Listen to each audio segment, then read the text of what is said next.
college life, hopes of getting recruited into your dream sorority, the thrill of rush week, the freedom of being away from your parents and partying with friends. But would you attend a university where a girl had just been murdered nearby and the case was still unsolved?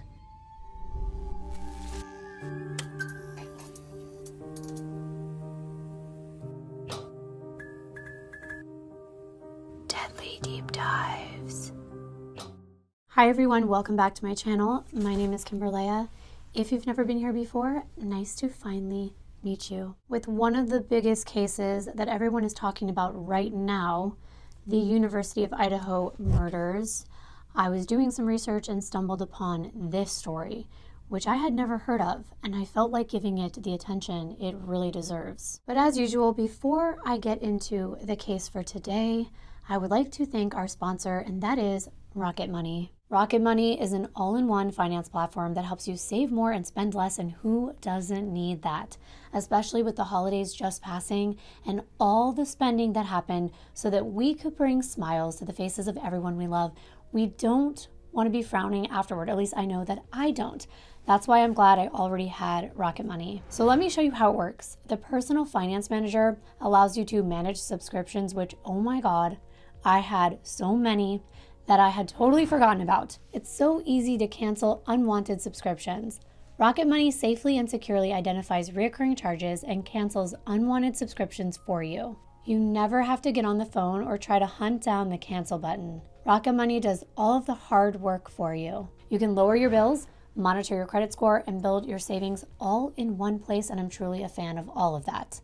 My goal for 2023 is to cut down on my spending and to budget and save. Budgeting is so important, and Rocket Money sets budgets that automatically monitor your spending by category. Plus, you can get friendly little notifications when you've exceeded them. And you can visualize your spend to earn ratio by month, quarter, or year, which is super convenient. I'm also trying to set aside money for my daughter, and I love that Rocket Money lets you set up a smart savings account. Just choose the amount and the frequency, and Rocket Money will automatically deposit savings into the smart savings account, and you can withdraw at any time. Last but not least, the feature I use the most is help with lowering my bills. Simply by uploading a photo and tapping a button, Rocket Money can negotiate your bills for you. It's true. From internet service bills to cable and phone bills, it's pretty awesome. To try it out for free and unlock more features with premium, head to rocketmoney.com/Kimber or click the link in the video description box below. Thanks so much to Rocket Money for supporting my channel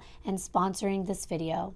Now, let's get into the story for today. Would you attend a university where a woman had been murdered in town just a couple years back and it was still unsolved? In the summer of 1999, June 29th, to be exact, no one had heard from 23-year-old Amy Denise Warner since the day before, and that was strange.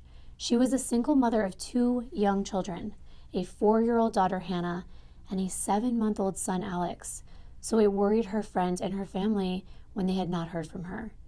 Amy lived in a small rural college town of Charleston, Illinois, with a population of about 20,000 people, and 11,000 of those residents were students of Eastern Illinois University.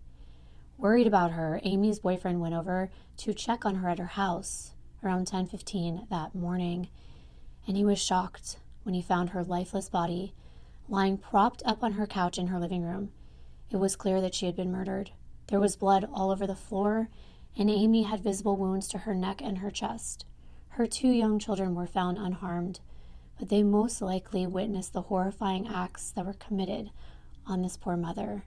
Amy was a local girl. She was born and raised in Charleston, Illinois. She graduated from Charleston High School in 1993 and had held a management position at Elder Beerman Department Store for the past several years. This was at the nearby Cross County Mall, and she was continuing her education at Lakeland College about 20 minutes away.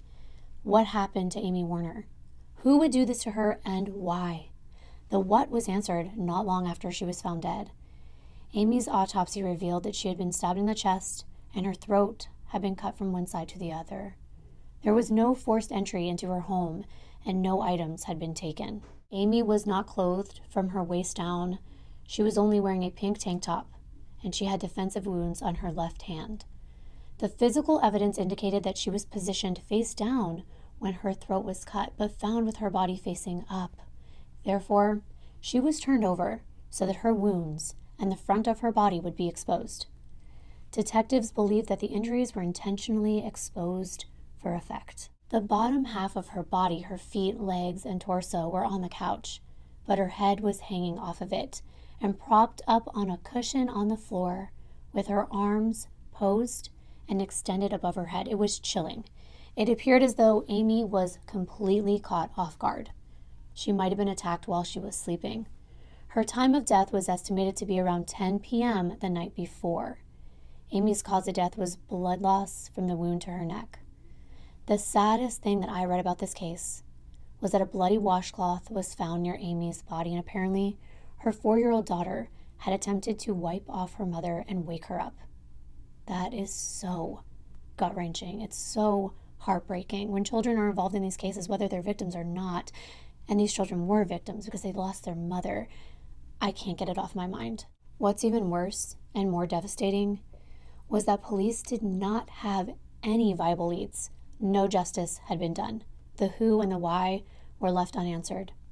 They had a professional come in and even interview Amy's innocent little girl because they were desperate for clues. Charleston, Illinois is a small town, which means their police force is not that big either.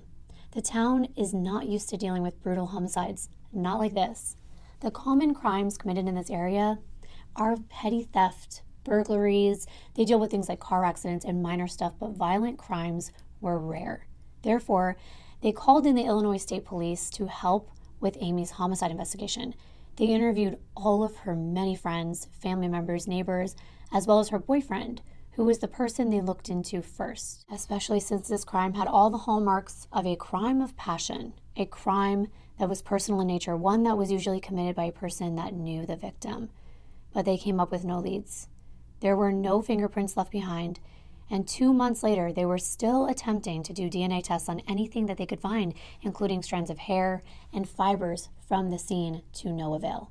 Amy's killer was still on the loose. The close-knit community could not shake the feeling that they could be standing next to a killer at the grocery store, eating with them at a restaurant, or sharing a beer at the bar. Everyone was on edge. This person was part of their community. They were walking among a monster. Would he strike again? Murder is definitely not a great value proposition for promoting your institution of higher learning, especially if getting what you pay for is the ultimate goal. Yikes. And maybe that's why articles about Amy Warner's murder were few and far between, hidden beside half-page ads for July 4th blowout sales at a local furniture store, urging locals to hurry in for those unbeatably low prices on your dining room, bedroom, living room furniture, and more. To be fair, Amy's story was first-page news, and this was the story continued 9 pages deep, but situated right underneath the headline on the front page, where it said, "Woman found dead in Charleston," which was posted the day after Amy was found, was a larger picture underneath, and my eyes were drawn there, to even larger print, where the bolded words said, "Huge estimate, little details," and the picture shows an Eastern Illinois student working on an etching in one of the fine arts studio centers. The upcoming renovation was estimated to cost them a whopping $42.9 million.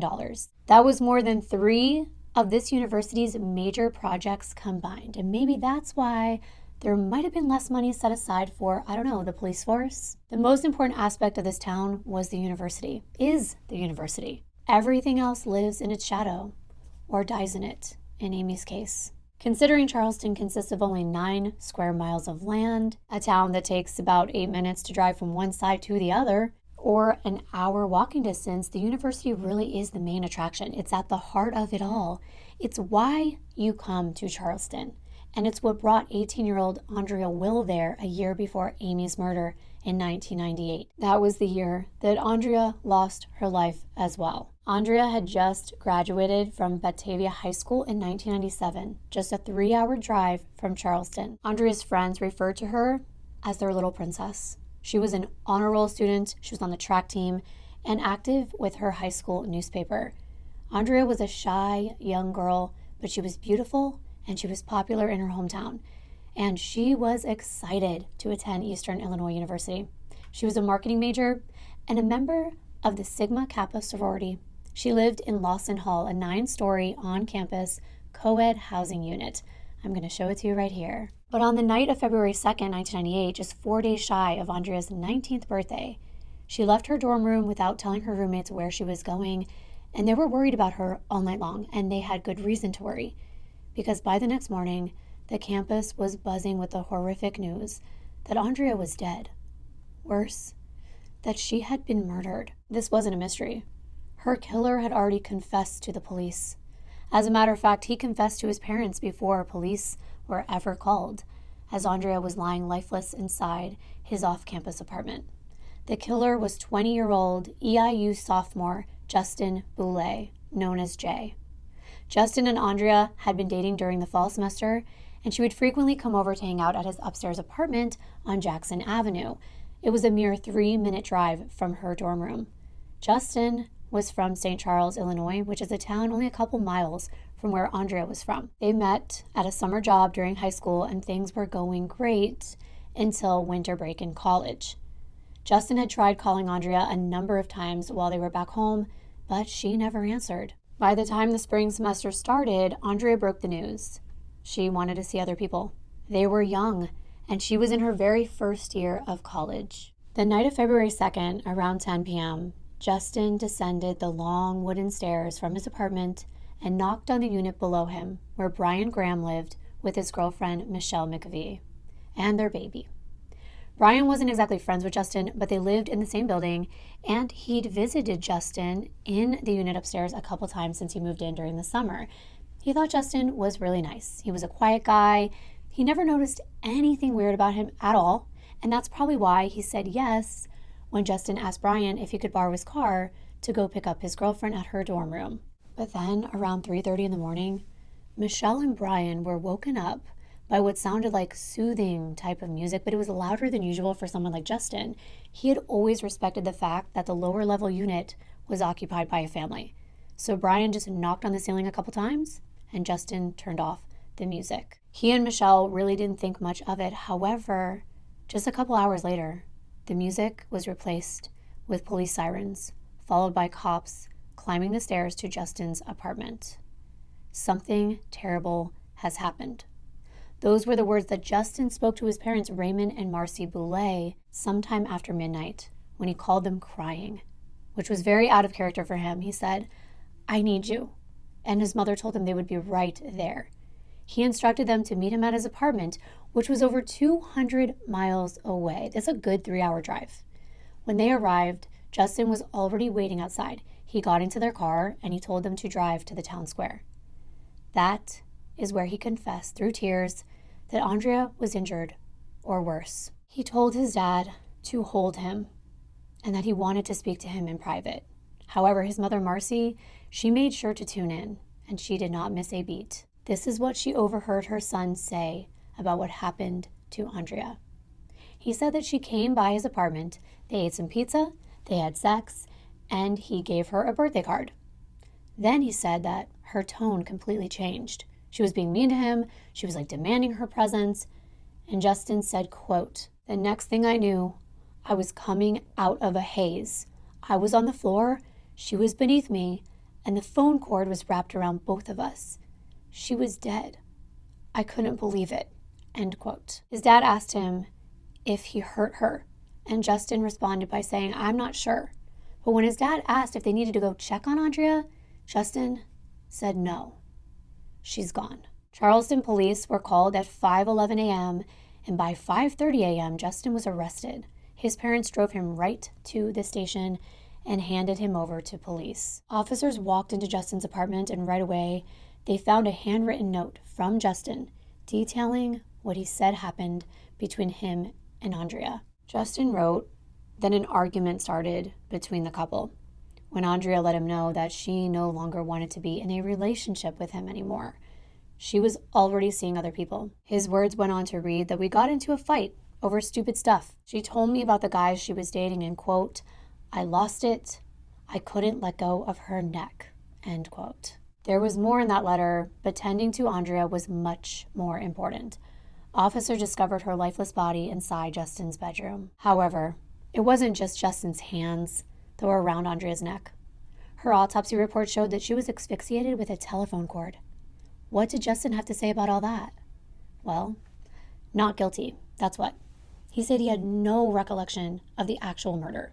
He doesn't remember what happened, and he doesn't know how it went as far as it did. But he was very remorseful. He insisted that he had a moment of temporary insanity. Now, I know many people do not want to hear this, and they may call BS, but these defenses do exist, and there's a reason for that. It does happen. People snap.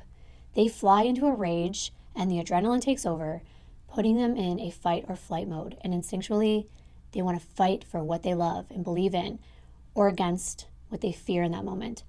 The fear of losing the girl that he thought he was in love with could most definitely cause a man a moment of heated passion, anyone a moment of heated passion to the point of them seeing red, as they say. Justin Boulay was seeing orange from the shoulders down in his prison jumpsuit as they escorted him into the courtroom for his very first appearance. And orange is my favorite color, by the way. My shirt's kind of orange today. But I digress. More evidence was piling in. Andrea was found lying on her back on Justin's bed with her legs outstretched. In the living room, there was a phone sitting on a table with a 25-foot extension cord connected into the wall and to the phone. Well, a 3-foot portion of that cord was loose. It seemed like it had been stretched out by force. I think you know why. On an end table near the couch, investigators found Andrea's wallet, her keys, and her shoes. Then, in the bathroom, on the shower curtain rod, hung a pair of damp, tan women's pants. What was very eerie is that only one Beatles song was playing over and over again in the CD player. There were 2 garbage bags that were found outside of Justin's apartment, and inside they found a white men's t-shirt and a pair of white striped women's underwear. There was blood on that t-shirt and long brown hairs. These items were sent to the Illinois State Forensic Lab for testing. The results showed the blood was a match to Andrea's DNA. There was also semen from Justin found on those underwear. And even more interesting were the marks on Justin's body. He had to take off his shirt and other pieces of clothing when he was being booked for his arrest, and officers took photographs from different angles. There were scratches on Justin's right bicep, discoloration right underneath his arm, and more scratches on his right hand. There was also an abrasion to the top of his right shoulder. There was an interview with Andrea's sorority sister, Jerry Thrasher, and she said that on the night of Andrea's murder, Justin called Andrea while Jerry was on the phone.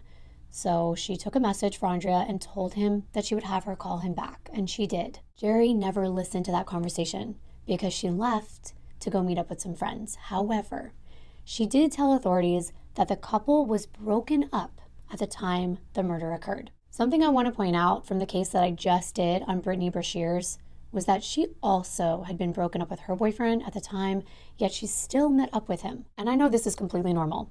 You know, maybe your ex says, I just want to talk. I just want to get some closure. But this is actually very frightening because you're in a state of vulnerability. You're with a person who, let's say they're trying to get you back, is also in a state of vulnerability, fear, sadness, and really their behavior can be completely unpredictable, not only to you, but to themselves. Regardless of Justin's plea, the jury found him guilty of first-degree murder. The judge in Justin's case rejected his defense of temporary insanity, and he was sentenced to 24 years in prison. Now, mitigating factors did exist in his case, and the judge said he carefully considered everything. He stated that he could not ignore the fact that Justin had no previous criminal record and indications that he otherwise had a deeply ingrained respect for others. Justin made a statement to the judge. He said he was still in shock, that there was no excuse for what he did, but he would never knowingly hurt another person again. He said, I'm unbelievably sorry for the whole situation and extremely sorry for my family's sake, but most of all, I'm sorry for Andrea. I don't know. I don't like how he used the whole situation to describe what happened. You murdered your girlfriend. And there were a lot of character witnesses in this trial that testified that Justin was a good and caring person. Even his sister came forward and she said, please give him the opportunity to come home sooner by imposing a more lenient sentence. Everyone had kind things to say about Justin, But of course, Andrea's parents didn't see this as justice being served. Andrea's mom actually made a statement that Mr. Boulay got away with murder that day. She told reporters that she was shocked that more value seemed to be placed on his life than on her own daughter's life. She said, quote, "I will never understand this system. It's not justice for Andrea, and it's not justice for my family," end quote. What's even more devastating is that Justin is actually already out of prison. Yeah. He only served half of his sentence. He was released in 2010 to his wife. That's right. He got married while he was in prison to his high school sweetheart. And now they live in beautiful Hawaii, where she works as a professor. She was one of his character witnesses at his trial. And get this, Justin allegedly works with children in child welfare services. What are your thoughts on that? But with all this being said, especially if you've been here before, you may be wondering, why am I getting into these murders so quickly? This is not how I usually do things. Well, it's because I really had to set the stage for what's to come. I wanted you to understand the atmosphere around this college, the events that had just taken place, and the reaction from the students, or should I say, the lack thereof. Was it just all swept under the rug, so easily forgotten? Or is this just a case of out of sight, out of mind? The reason I'm saying this is because of the question I asked at the beginning of this video. Would you attend a university where a woman had been murdered in town just a couple years back and it was still unsolved? I was talking about the murder of Amy Warner in 1999, the single mom. But you can add Andrea's murder the year before in 1998 to this question. So what if 2 murders happened in town, with Andrea being an actual student that attended Eastern Illinois University? However, she wasn't the first student to have been murdered, and she wouldn't be the last. A neighbor that lived near Justin was interviewed by the media, and she had seen Andrea several times. She wanted the students to know that even though she didn't know Andrea and wasn't a student like they were, she was still a part of this community as a whole, and she feels their pain. She added that the town had never experienced anything like this before, but that was definitely not accurate. Perhaps this woman wasn't living in the area in the early 70s, or maybe it was before her time. But before Andrea and Amy, there was Shirley Ann Rardin, a 20-year-old sophomore. She was an art major at Eastern Illinois University. And Shirley, just like Amy, was a local girl. She also graduated from Charleston High School, and she was taking the 1-mile walk home after her restaurant shift ended at Hardee's. It was around 12:30 in the morning one Monday night in July. This was something that Shirley did on a regular basis, except she usually rode her bike, and that night she was on foot. It was her boyfriend that reported her missing just an hour later when she never arrived back home. He called the Charleston Police Department at 1:14 in the morning, and there were no leads. This was in 1973, so the technology was not even close to what it was in 1998, and nothing like it is now. But on July 7th, 4 teenage boys who were tubing in a creek just an hour away from where Shirley went missing, they stumbled upon her remains. She was lying face down and was not wearing any clothing. Her autopsy revealed that she died from one single gunshot wound to her head. The bullet was never located, and this case is still unsolved till this day. So that's 3 murders in this town. 2 were still unsolved, and one of those unsolved murders was an Eastern University student. So tell me, what would you be feeling as an incoming student? I can't possibly know everything that was in the media at the time. However, we have to keep in mind that everything in this town revolved around this university. Their goal was admitting students, enough students to keep everything running smoothly, and murder is bad for business. That's why I'm not surprised to find an article like this in the university publication called the Daily Eastern News. This was February 24th, just 2 weeks after Andrea's murder. The headline, which I honestly still can't figure out, I don't know if I'm just reading it wrong or if it's written incorrectly, but it says, despite recent violence, cities, campus rank high for safety. I don't want to be the grammar police, but shouldn't that say, despite the city's recent violence, campus still ranks high for safety? Are you ready for this? Buckle up. The article reads, despite experiencing 2 murders in 2 years, Charleston is still a wholesome, community-oriented town, and Eastern Campus remains one of the safest in the nation. I don't know where they're getting that info, but when I say they, I'm talking about who was quoted saying that. And please remember this man's name. Lieutenant Rick Fisher, Chief of Detectives for the Charleston Police Department. But it's what he went on to say that really made me question everything. In the very next sentence, he says, and I quote, "Both murders were not the homicide type," unquote. Sir, what? Come again? Murders are homicides. Okay, here's a little law school lesson. I'm not going to go into this deeply. Homicide is a top-tier term. It's when one human being takes the life of another. Not all homicides are murders, because murders are the intentional killing of another human being. There are ways in which a human can, will, has, and does cause the death of another, and it's not intentional, so it's not murder. So right off the bat, this police officer is wrong. All murders are homicides, all of them. So to say that these two women who were murdered, that their murders were not the homicide type, is concerning to me. What point was this man trying to make? Well, let's continue to see what he said next. And once again, I quote, "And all the murders have been solved," end quote. Now granted, Amy's murder, the single mom stabbed in her home, had not happened yet. So this article definitely didn't age well, because that one is unsolved. But what about Shirley's murder? Well, it is mentioned at the very end of the article, but doesn't that contradict all of the murders being solved? Well, apparently he was referring to a couple other incidents, a hit and run where someone drove their car over someone. Yeah, that's not murder. And the other was a fight between two guys at a bar. So why even bring up these incidents in relation to murder?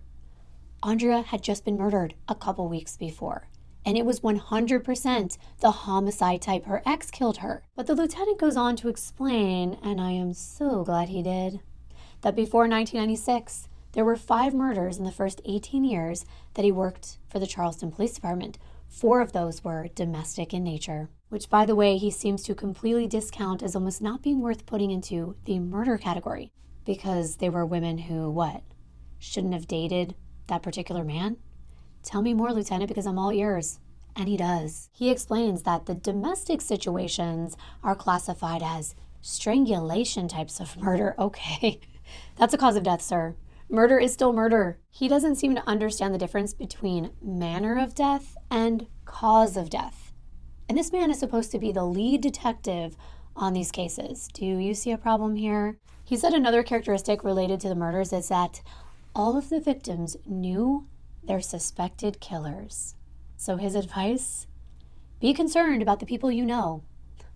So essentially, this man is saying, it's not us, it's you. You're just choosing the wrong boyfriend. It's not our fault he strangled you. Because next, he mentioned that despite the past crimes in Charleston, Eastern Illinois University seems to be a safe campus, adding, quote, "Quite honestly, I don't think there's a safer campus than Eastern," unquote. Okay, a campus that hasn't had any murders is probably safer if you were to ask me. Then this man attempts to give some advice about domestic situations. He said anyone in an abusive relationship should seek assistance immediately because it usually escalates at a rapid pace, adding that he does not like to hear about or see homicidal rages, and said of the recent murder of poor Andrea that no one saw it coming. And he's been at Charleston Police Department for the past 20 years, and this is the first murder that had an Eastern student involved. Except for Shirley's in 1973, but he doesn't mention that. He does mention that some things you just can't predict.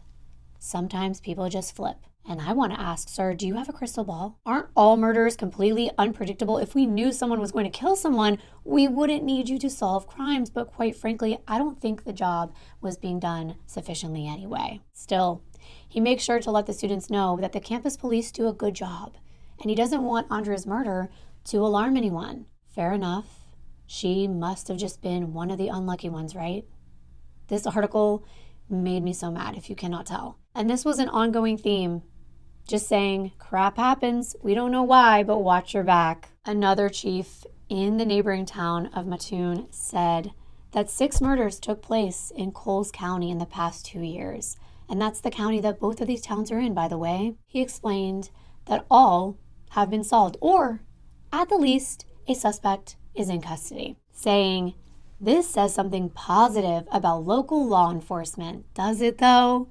A broken clock is still right at least 2 times a day, Chief. Their best advice was to stay in well-lit areas, avoid walking near potential hiding places or isolated areas, and halt loitering.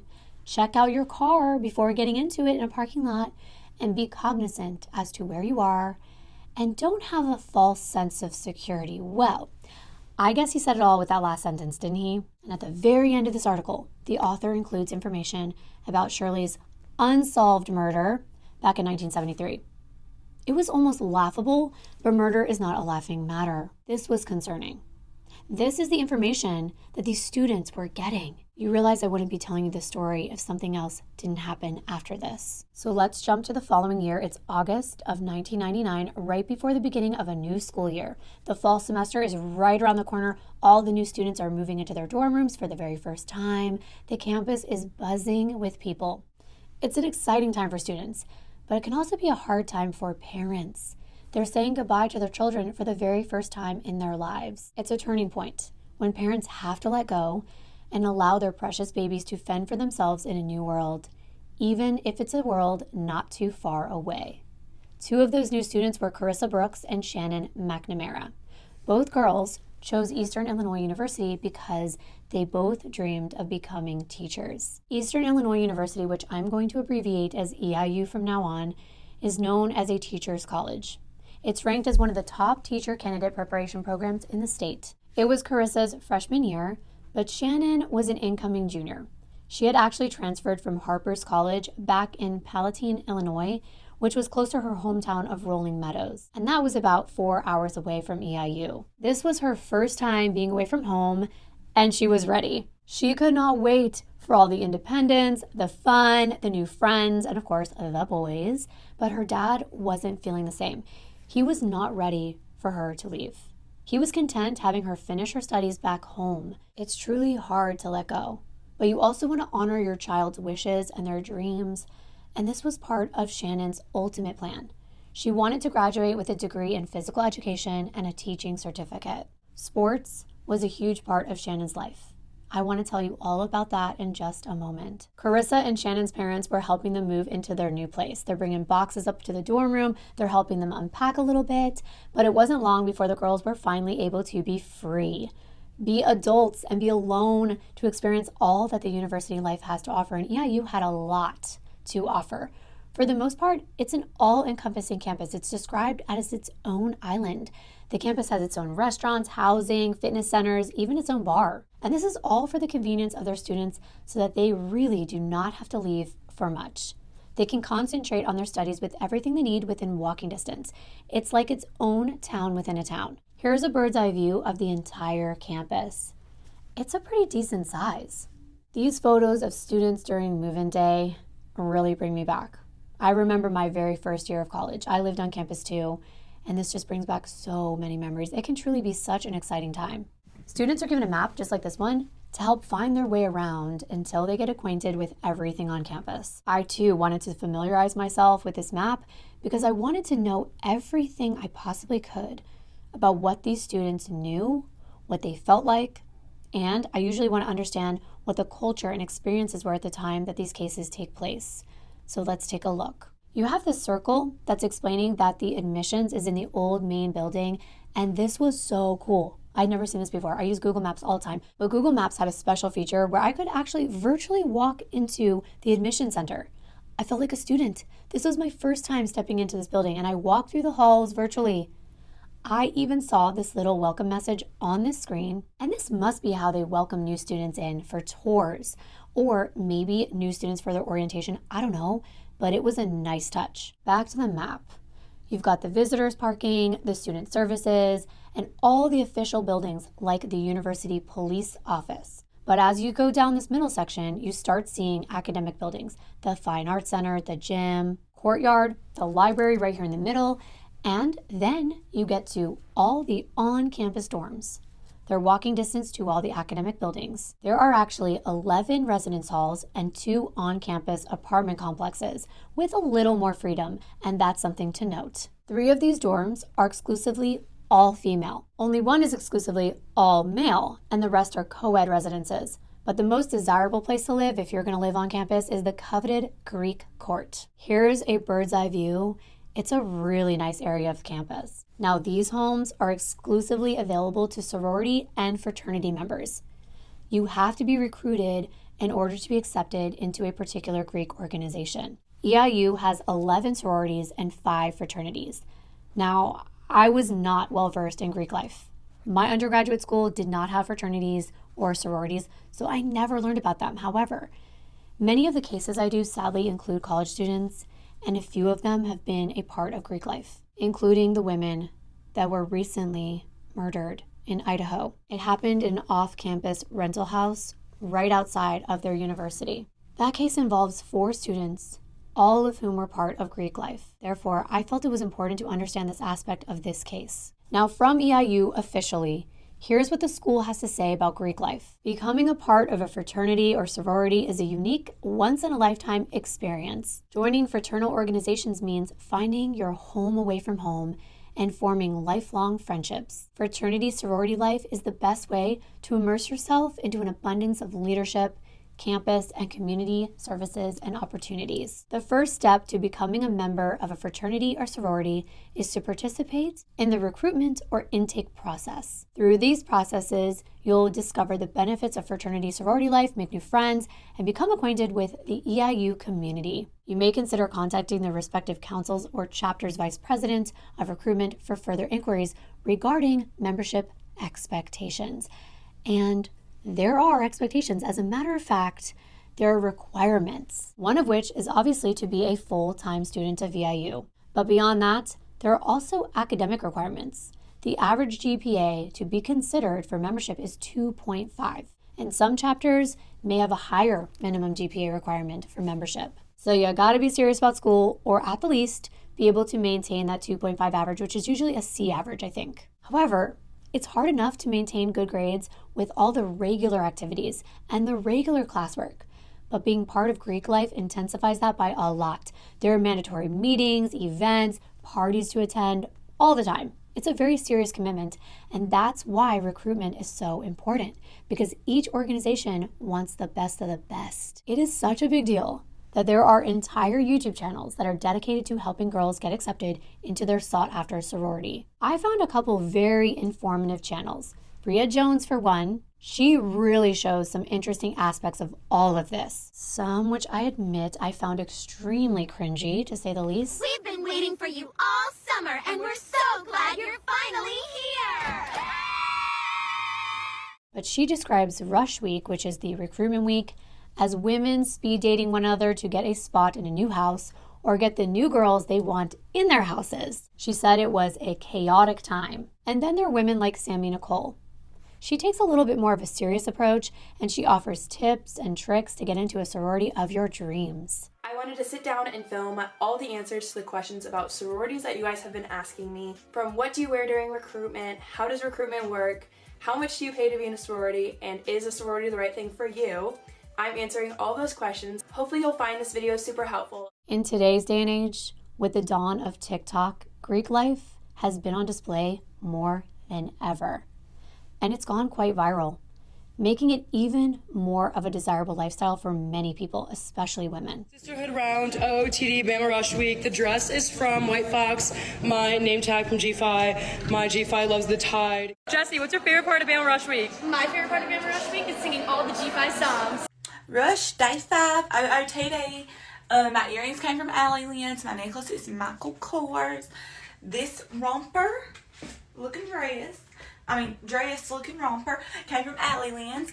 This is my Get a Rush pin. My shoes are Steve Madden. Hey y'all, okay, so today is pref day and I got invited back to 2 super awesome houses, so I'm so happy. 3, 2, 1, open those gates!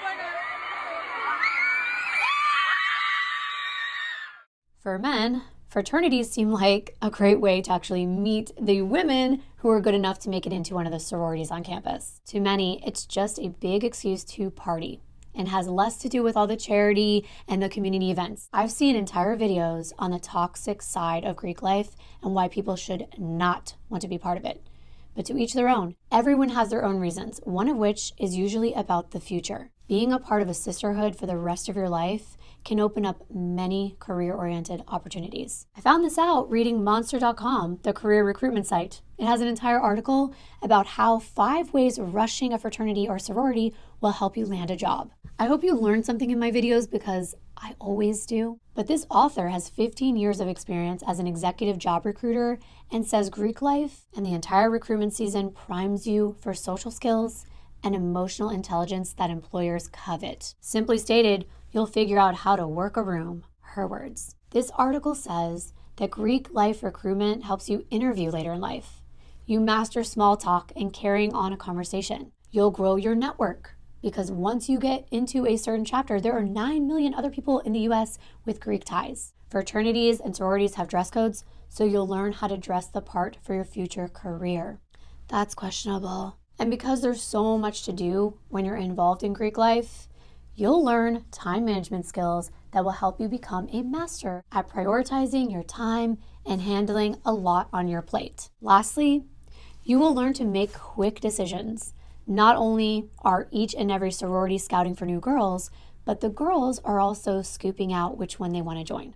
They may get offers to join more than one, so they have to make a decision from getting a taste of that 1 week during recruitment. This all makes sense to me. I can see why a lot of people want to be part of something like this. But back to Shannon and Carissa. Both of the girls were registered to participate in Rush Week. They both wanted a coveted spot in one of EIU's sororities. They could not wait to get the chance to see how each and every one of them operated, what the houses looked like, and what the girls were all about. During this recruitment week, each sorority and fraternity decorates a table in the quad and showcases all that they have to offer. Here are some photos of what this looks like on the actual EIU campus. Everyone's wearing their fraternity t-shirt, they have their trophies on the table. Just look at everything. It's supposed to make it as inviting as possible. This is what Shannon and Carissa were experiencing in September of 1999. The two of them had already become pretty close in the weeks leading up to Rush as they settled into their room and they explored the campus together. They're about to add one more girl to become a group of 3 best friends. During Rush Week, Carissa and Shannon go to a mixer at one of the frat houses and they bump into Becky Naughton. She's also from the northwest suburbs, just like Shannon and Carissa, so the 3 of them are instantly drawn to one another. It's so much easier to assimilate into college life when you feel like you're surrounded by a little piece of home when you meet people that are from the same area. The 3 of them were inseparable from this week forward. They had experienced this exciting time together. They bonded even though only 2 of the girls were truly interested in being part of Greek life. Becky chose not to join, but she did not mind living vicariously through her 2 best friends. Out of the 3 girls, Shannon was the most competitive. This was part of her personality. It was ingrained in her since childhood. This is the part where I really want you to get to know Shannon McNamara. Shannon Elizabeth McNamara was born June 21st, 1979 in Rolling Meadows, Illinois, to her mother Cindy and her father Bob McNamara. Shannon has 1 younger brother, Bobby, and Shannon was a daddy's girl. She started gymnastics at a young age and also followed in her mother's footsteps by joining cheerleading as well. But Shannon really shined when it came to running. She made all conference in track, bringing home gold medals and trophies while attending Rolling Meadows High School. Shannon was always ready for competition. One of her friends, Tim Richards, who grew up with her, said that he used to have a crush on her in the 6th grade and she could beat all the boys in basketball, including him, and she was one of the fastest runners her age that he had ever seen. She was also incredibly smart. But most of all, she was one of the sweetest and nicest girls you could ever get the privilege to know. Shannon was very compassionate. She cared about people and had a dream of educating them through sports. Her ultimate goal was to become a high school teacher, and that is how she ended up at EIU. Growing up, Shannon just knew how to make people feel loved and cared for. So this made sense that she would want to cultivate that into her adulthood and hope to shape the future of tomorrow. When she was a nanny for her neighbor's kids during the summers, one of the little boys, Connor, he broke his leg, and she would just sit on a chair next to him while she was babysitting, and his little sister Abby was in her lap, and she would make sure to entertain both of them by reading, playing games, talking about Pokemon, just to make sure that both of the kids felt like they were getting her attention. She just knew how to cheer you up. By the time she met Becky in college, Shannon was someone that would instantly make you feel like home. She was warm, genuine, and someone that you just wanted to get close to. Becky felt like Shannon was easy to get to know, but she also saw how confident Shannon was.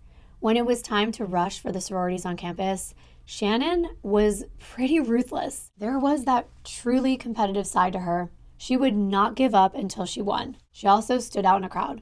She was very athletic, and many people, girls and guys, would comment on her body. She was fit. Every inch of her was toned. She was strong too. And she didn't mind showing it off because after all, she earned it. Every sorority wanted a champion. They wanted someone who checked off all the boxes. Intellectual, good-looking, charismatic, fun. And for one sorority on campus, Alpha Phi, they also wanted someone wholesome and down to earth. And they had their sights on Shannon from day one. Shannon ended up getting offers from every sorority on campus, but she ultimately did choose Alpha Phi. She felt like the girls were more her style. They were grounded, and she really wanted to choose wisely since she would essentially be spending every day with these people for the rest of her time at EIU. It's one of the most popular sororities on campus, and Shannon fit right in. She was used to getting a lot of attention, and the girls of Alpha Phi definitely made sure that they were noticed wherever they went. Boys definitely took notice as well, especially of Shannon, and she didn't mind because she was looking for someone that she could get together with, someone who shared the same love for sports and academics, someone like a guy named Keith Lasky. He was a star baseball player at EIU, and Carissa was trying to get to know a guy named Sean Burnett. He was a sophomore studying computer engineering, and he was an all-American guy. This was the perfect opportunity to get to know other students. What was it? It was the annual Greek Games during Greek Week. It's a huge deal on campus. It happens during the spring semester, and that year there were so many fun games. It's basically sorority against sorority or frat against frat, and all the students on campus come to watch these little Olympic-type competitions. One of those games was a huge tug of war, and Shannon was chosen as team captain. Of course she was. And she was determined to win, and they did. She was a tough girl, but it was all in good fun. It's basically a week-long party, which continues into the night at frat houses and even bars around town. One of the most popular spots is Marty's. It's right here across from Lincoln Hall. It actually should be on the campus map, but it's not officially part of the campus from what I can tell. But when I looked it up on their website and on Instagram, it's obvious they cater to EIU students. They do homecoming specials, contests, and challenges like this one, where they encourage students to take pictures of the school mascot and tag them to win. They even have their own apartments for rent. I saw this post, and it says, you want to live steps away from your favorite bar and campus? Marty's apartments are available for rent for the upcoming school year. This was definitely one of the most popular local hangouts, not just for students. A lot of people from around town would come there too. And this is where Shannon, Carissa, and Becky hung out a lot. Shannon got a lot of attention, but she didn't give a lot of attention to guys. She was picky. But like I mentioned, she was interested in Keith. He was a good-looking guy, and she could really see herself with him, especially for the long term. He definitely noticed her at the Greek Games and would bump into her in class as well as out partying, and before they knew it, they were hitting it off. They had a lot in common. They were both really fit and athletic, both popular, and they started to date. But Shannon still spent a lot of time with her girls. They were really her top priority. They were having the time of their lives. It's the one time in life where I think many college students don't have to worry about anything except for tests, picking out their best outfit of the day. There's just lots of time to indulge in gossip, drinking, and just having a carefree time. But there's one thing that stood in their way of being as free as they wanted, and that was living on campus. By the second semester, both Carissa and Shannon had boyfriends. Carissa with Sean, Shannon with Keith, and the girls lived in an all-girls on-campus residence. I don't know which one. I wasn't sure, but from what I gathered, it was across from an all-boys dorm. And I looked at some videos, and I believe it was most likely Lincoln. It's the all-girls dorm across from the twin all-boys residence called Douglas. So there were rules about when boys were allowed over. They were strictly prohibited from spending the night, and anytime you'd have a guest over, they had to sign in and out. There were RAs that would actually check the rooms every night and make sure that everyone was in compliance. And when you are in that exciting honeymoon stage, you want to spend every moment with your significant other. The boundaries set on the girls while they were living on campus were getting to them. So they started to look for off-campus housing. They still wanted it to be in close proximity to campus. And there were a lot of apartments to choose from. They decided that all 3 of them would live together. That way they could split the rent. They did not come from wealthy families. They were taught to work hard for what they wanted to achieve. So all of the girls had a job. Carissa and Becky worked at the campus call center where they would try to collect alumni donations. And Shannon worked at the campus fitness center, which was the perfect job for her. They wanted an affordable apartment close by, so they started taking tours. Anytime they were off work and they didn't have classes, they would look at another apartment, and eventually they found the perfect place. It was brand new, not even fully built yet, but the construction was set to be finished by the fall. That was right after the summer, with plenty of time to plan ahead. The company making this apartment complex was called Unique Apartments, and the actual apartment building, I believe, was called Millennial Apartments from the legal documents that I was able to find. And it appears as though this is where that construction was going on. This is only 3 blocks away from EIU. As you can see on the screen, it's a very convenient location. Plus, it's really close to one of the off-campus fraternity houses, Sigma Phi. This is a very popular part of town for students that live off campus. The girls were excited. They took a tour and they loved the apartments. They loved that they would be brand new. They would be the first tenants to ever live in this new complex. They immediately put down a deposit and secured their spot.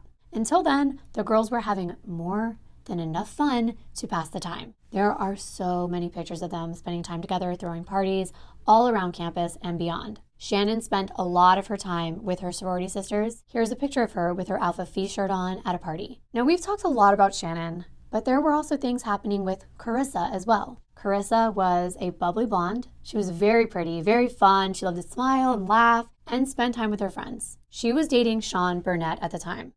Sean fell hard for Carissa. To me, she actually resembles Britney Spears from back from the Baby One More Time days. I mean, it was the kind of early 2000s. That style's actually coming back. The halter tops, the butterfly clips, flared jeans. That's how my daughter dresses now, but that's how Carissa dressed. She was super stylish, and she definitely got the attention of the boys. It was kind of nice, though, to have a boyfriend, especially when there's guys that try to make passes at you and they won't leave you alone. At least having a boyfriend, you can have an excuse to shoo them away. Better yet, a boyfriend can get in their face and tell them to stop. Many times when Shannon was working at the rec center, guys would come up to her and either just talk her ear off, asking her a bunch of questions, or they would use some cheesy pickup line. But it wasn't long before the girls were sharing stories about experiences they'd had on campus that made them feel less than comfortable. It started with Shannon's sorority sister, Gretchen Clark. She had just gotten out of the shower and she was sitting at her desk doing her makeup when she felt a presence behind her. And when she turned to look, there was a man standing right at her window, just a foot away from her, looking at her. So she screams, her roommate comes running, they're worried about her, they're saying, what's wrong, what happened? And she was terrified. She wasn't sure what to do. Should she call the police? Should she ignore it? Was this something to even worry about? She wasn't sure, because as she told this story to her friends and other people on campus, some of them kind of acted like she was making a big deal out of nothing. I disagree. I think that's very violating. It's wrong. It's okay to report that. But Gretchen didn't. Instead, she just warned other ladies on campus that there might be a stalker prowling around, peeking into windows at night.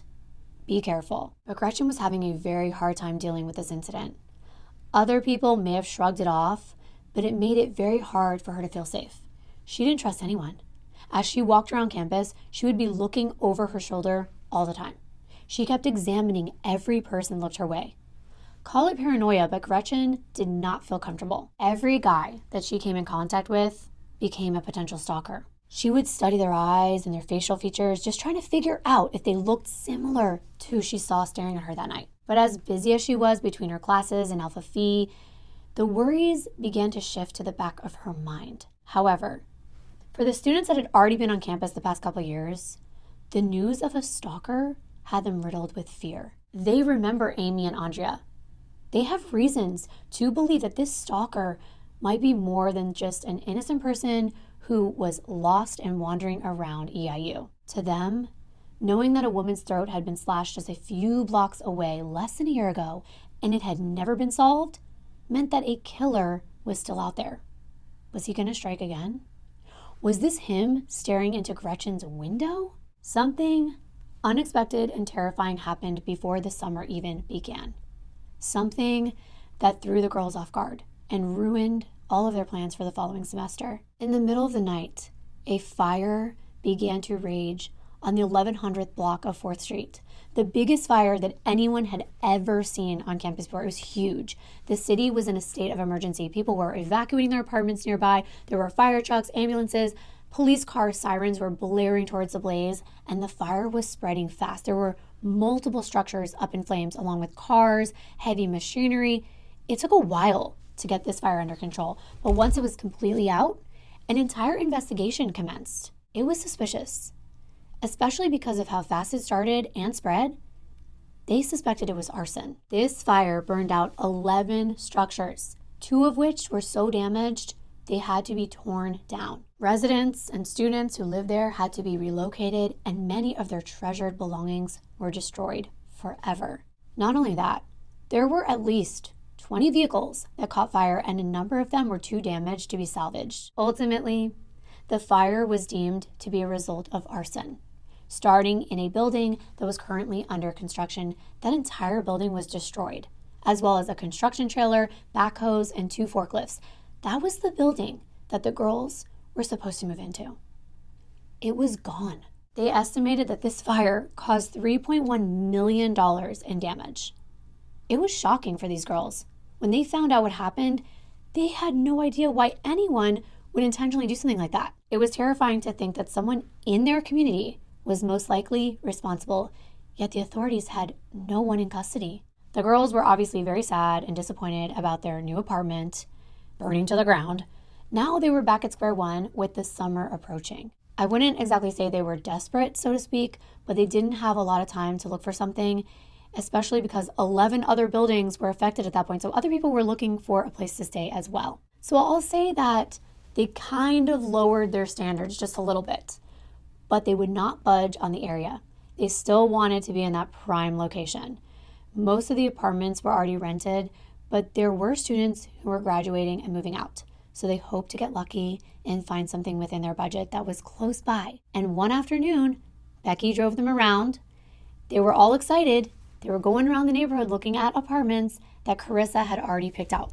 Finally, they found something that all 3 of them could agree on. And the best part was, it was still on 4th Street, the same exact street, even the same side of the road that the new apartments would have been on. It's just a little ways down from where the fire was.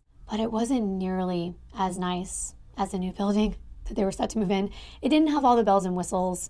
It was an older building, and the only apartment that they could get was a basement unit. But it did have some positives. There were only 6 units in the entire building. All of them were 3-bedroom units, which was perfect for them. So this would mean it would be quieter than that big building. Plus, they were on the 1st floor, which had some perks. You don't have to lug all your furniture, your books, or groceries up flights of stairs. So here's the building. You see how this unit is down below a little bit? That is what is meant by basement style. They were in this one, apartment number 1. They were excited to get apartment hunting over with. It's stressful not to have a place to live, so the girls were excited to find the spot in such a short amount of time.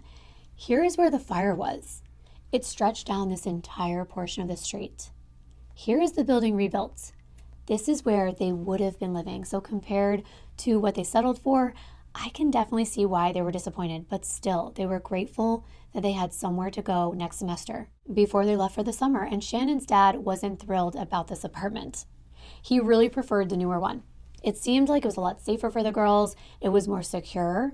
There were not doors from the outside leading right into the units. He just really didn't like the idea of the girls living in an older building, but parents worry, and sometimes there's really nothing to worry about. The girls convinced them that they're all looking after one another. They take possession of the apartment in September of 2000 at the beginning of their fall semester, and they are so excited. They're excited to be back together, and they're all living together this year. It was Shannon's last year. The 2 other girls were going to be sophomores. So they got to work quickly, making this place feel like their home. They were decorating, moving furniture in, setting up their rooms. It was great. The 3 best friends all living together for the first time in their own place, making their own rules, which means Carissa and Shannon can spend more time with their boyfriends. No restrictions, no curfews, just fun. Shannon, Carissa, and Becky bounce right back into the routines just like the year before. They're going to classes, parties, on-campus activities, hanging out at Marty's bar, and spending time with the guys and their friends. Keith and Shannon were even more serious this year than they were before. Shannon is going to be going into her career by the end of the second semester, and she's getting more serious about her future. And she knows that she wants Keith in it. He had plans to continue playing baseball at a professional level. They were in all the same classes when it came to physical education, so it was perfect. It made sense that not only had they found each other, but they formed a very strong bond. However, it wasn't rainbows and butterflies for Carissa and Sean. They made a really cute couple, and they had a lot of fun together. But Shannon and Becky started to notice that they would get into arguments more and more frequently. It was what some people might refer to as a toxic relationship. A lot of bickering, insults being thrown back and forth, raising their voices in public while everyone turned to see what was going on, especially when everyone was out drinking. It seems like alcohol didn't always bring out the best in Sean. And one night, while the girls were partying at Marty's bar, Sean starts to get loud with Carissa. There was nothing that these girls could do. They could just stand there and listen, hoping that Sean would just cool off. But he ends up storming out. And then later, they heard this loud banging on their apartment door. It's walking distance from campus. The girls were already settled in for the night, but the banging would not stop. Then they heard a male's voice shout Carissa's name. It was Sean. It seemed like he didn't think that the argument was over quite yet, and maybe he liked to get the last word in. They had both been drinking. Sean wanted her to open the door, but she didn't want to talk. So the banging got louder and the shouting intensified, and then to their surprise, Sean kicked the door in. Carissa is screaming. She's telling him to leave, but he just comes right inside, and he kept coming toward her. He was just begging Carissa to please hear him out, please talk to him, but she kept telling him, go home, get away from me, leave. This wouldn't stop. So finally, Shannon came out of her bedroom and she asked them, what the hell is going on? At this point, Sean cools down a bit. The girls tell him, you've got to leave. And there must have been strength in numbers because he finally retreats, but the girls are left with a door that's hanging off the hinges. Was this one of those domestic situations that Lieutenant Rick Fisher was warning women about? How these things can escalate quickly and turn into something he referred to as a homicidal rage. It seems as though Carissa and Sean definitely needed to take some space, maybe forever. But the very next morning, Sean is right back over, and he brought a peace offering, a brand new door with tools to install it. And the girls, wanting to save money and whatnot, and needing a new door put back on, they took him up on the offer. He repaired the damage that he'd done, put in the brand new door, and apologized to all of them for the way that he acted the night before. Carissa accepted the apology, and Shannon and Becky, they just figured Carissa knew best. The couple didn't usually fight like that, not the way it had escalated, so they figured this is probably just a one-time thing. Everyone had their own problems to deal with, their own stressors, so life had to go on. And the girls were really enjoying their apartment. Since this is a college town, don't look at what's on Google Maps. The front yards of these homes are usually peppered with beer pong tables, radios blasting music during the day and sometimes the night, block parties, people walking up and down the streets at all hours of the night. This is definitely not a quiet neighborhood. They could literally walk out their door and be standing among partiers, or walk a block away to the next apartment where there would be a bunch of frat guys yelling and even fighting outside. There was never a dull moment. That's what 4th Street was all about. But the girls like to spend some of their time doing more laid-back activities. One of those activities was spending time in their front lawn, especially during the warmer months in spring. They had the perfect grassy area to lay out on the lawn, on lawn chairs, and sunbathe. It definitely did not go unnoticed. 3 beautiful bikini-clad ladies oiled up in the front yard, catcalling galore. This became a regular activity for them. It was a time that they could spend talking, gossiping, getting tanned, studying. It was perfect. Maybe this apartment was a better choice after all. The other one didn't even have ample room for their little DIY beach days. It was the last time that these girls would ever be living together during college. Becky was going back home for summer. She had landed a job at the bank, But Carissa and Shannon decided they want to take summer classes so that they can get ahead and graduate faster. So Shannon lets her parents know what her plan was, that she was not coming home. Carissa had just gotten a waitressing job, and Shannon was excited because she just got a job at Marty's doing some bartending. Shannon's dad was not thrilled. He wanted her to come home for the summer, but it's hard to stop your children when they're adults, so Shannon got her way. It was the first week of June in 2001, and Shannon had just started her first shift at Marty's, and the girls were settling into their new summer routine. Both of the girls were now working late, and they would come home sometime after midnight on the nights that they had shifts. Both of their jobs were walking distance, and things are going well. Almost 2 weeks into this new routine, it's Monday, June 11th. Shannon does not work that night, but Carissa does, and she expects to be off somewhere around midnight and then head home as per usual. Carissa gets off work and is walking home by around 1:30 a.m. She's alone. It's dark, but it's only a short distance, and she walked it many times before. She wasn't worried about anything until she heard a car behind her. It was going really slow, and it wasn't passing her. It was keeping pace. She was too scared to turn around, so she just kept walking, and it kept up right behind her. She finally decides to look back, and she notices it's a truck. She can't see the driver in the dark, but it's definitely following her. She's scared. She picks up the pace, and then so does the truck. She doesn't have far to walk, so she keeps going, focused on getting inside her apartment. As she slips inside the front door, she sees the truck stop. It's just idling right outside. She is really freaked out. She knows that she was being followed, so she quickly locks the door behind her, immediately calls her boyfriend, and tells him what's just happened while knocking on Shannon's door to see if she's home. She doesn't get an answer, but by then, she's already packing a few things and heading over to Sean's after he tells her to get out of there and come to his place right now. She quickly grabs her stuff, exits as fast as possible, locks the door, and runs to her boyfriend's. This is terrifying. Clearly, someone is stalking girls on campus. Luckily, Carissa had Sean to protect her. She spends the night, and Sean drops her back off at the apartment at 8:45 a.m. the next morning on June 12th. Carissa walks up to her front door. She puts the key inside the bottom lock first, and she unlocks it. But when she puts her key into the deadbolt, she notices it's unlocked, and that's something she clearly knows that she did not leave unlocked. Shannon must be home, because neither one of them would leave it unlocked when they left. As soon as she walks in, she realizes that Shannon is home. But how Carissa is made aware of that probably haunts her for the rest of her life. Shannon was laying lifeless on the living room floor right in front of the doorway. She was nude from the waist down. Her shirt was on, but it was lifted off of her chest and pulled up over her head, hiding her face. Her arms were outstretched above her head, and Carissa could see a large pool of blood. Shannon was not alive. In a panic, Carissa runs to the neighbor's unit and asks them for a phone so she could call 911. The police were there in minutes. They quickly secure this area, putting up the crime scene tape and planning for crowd control.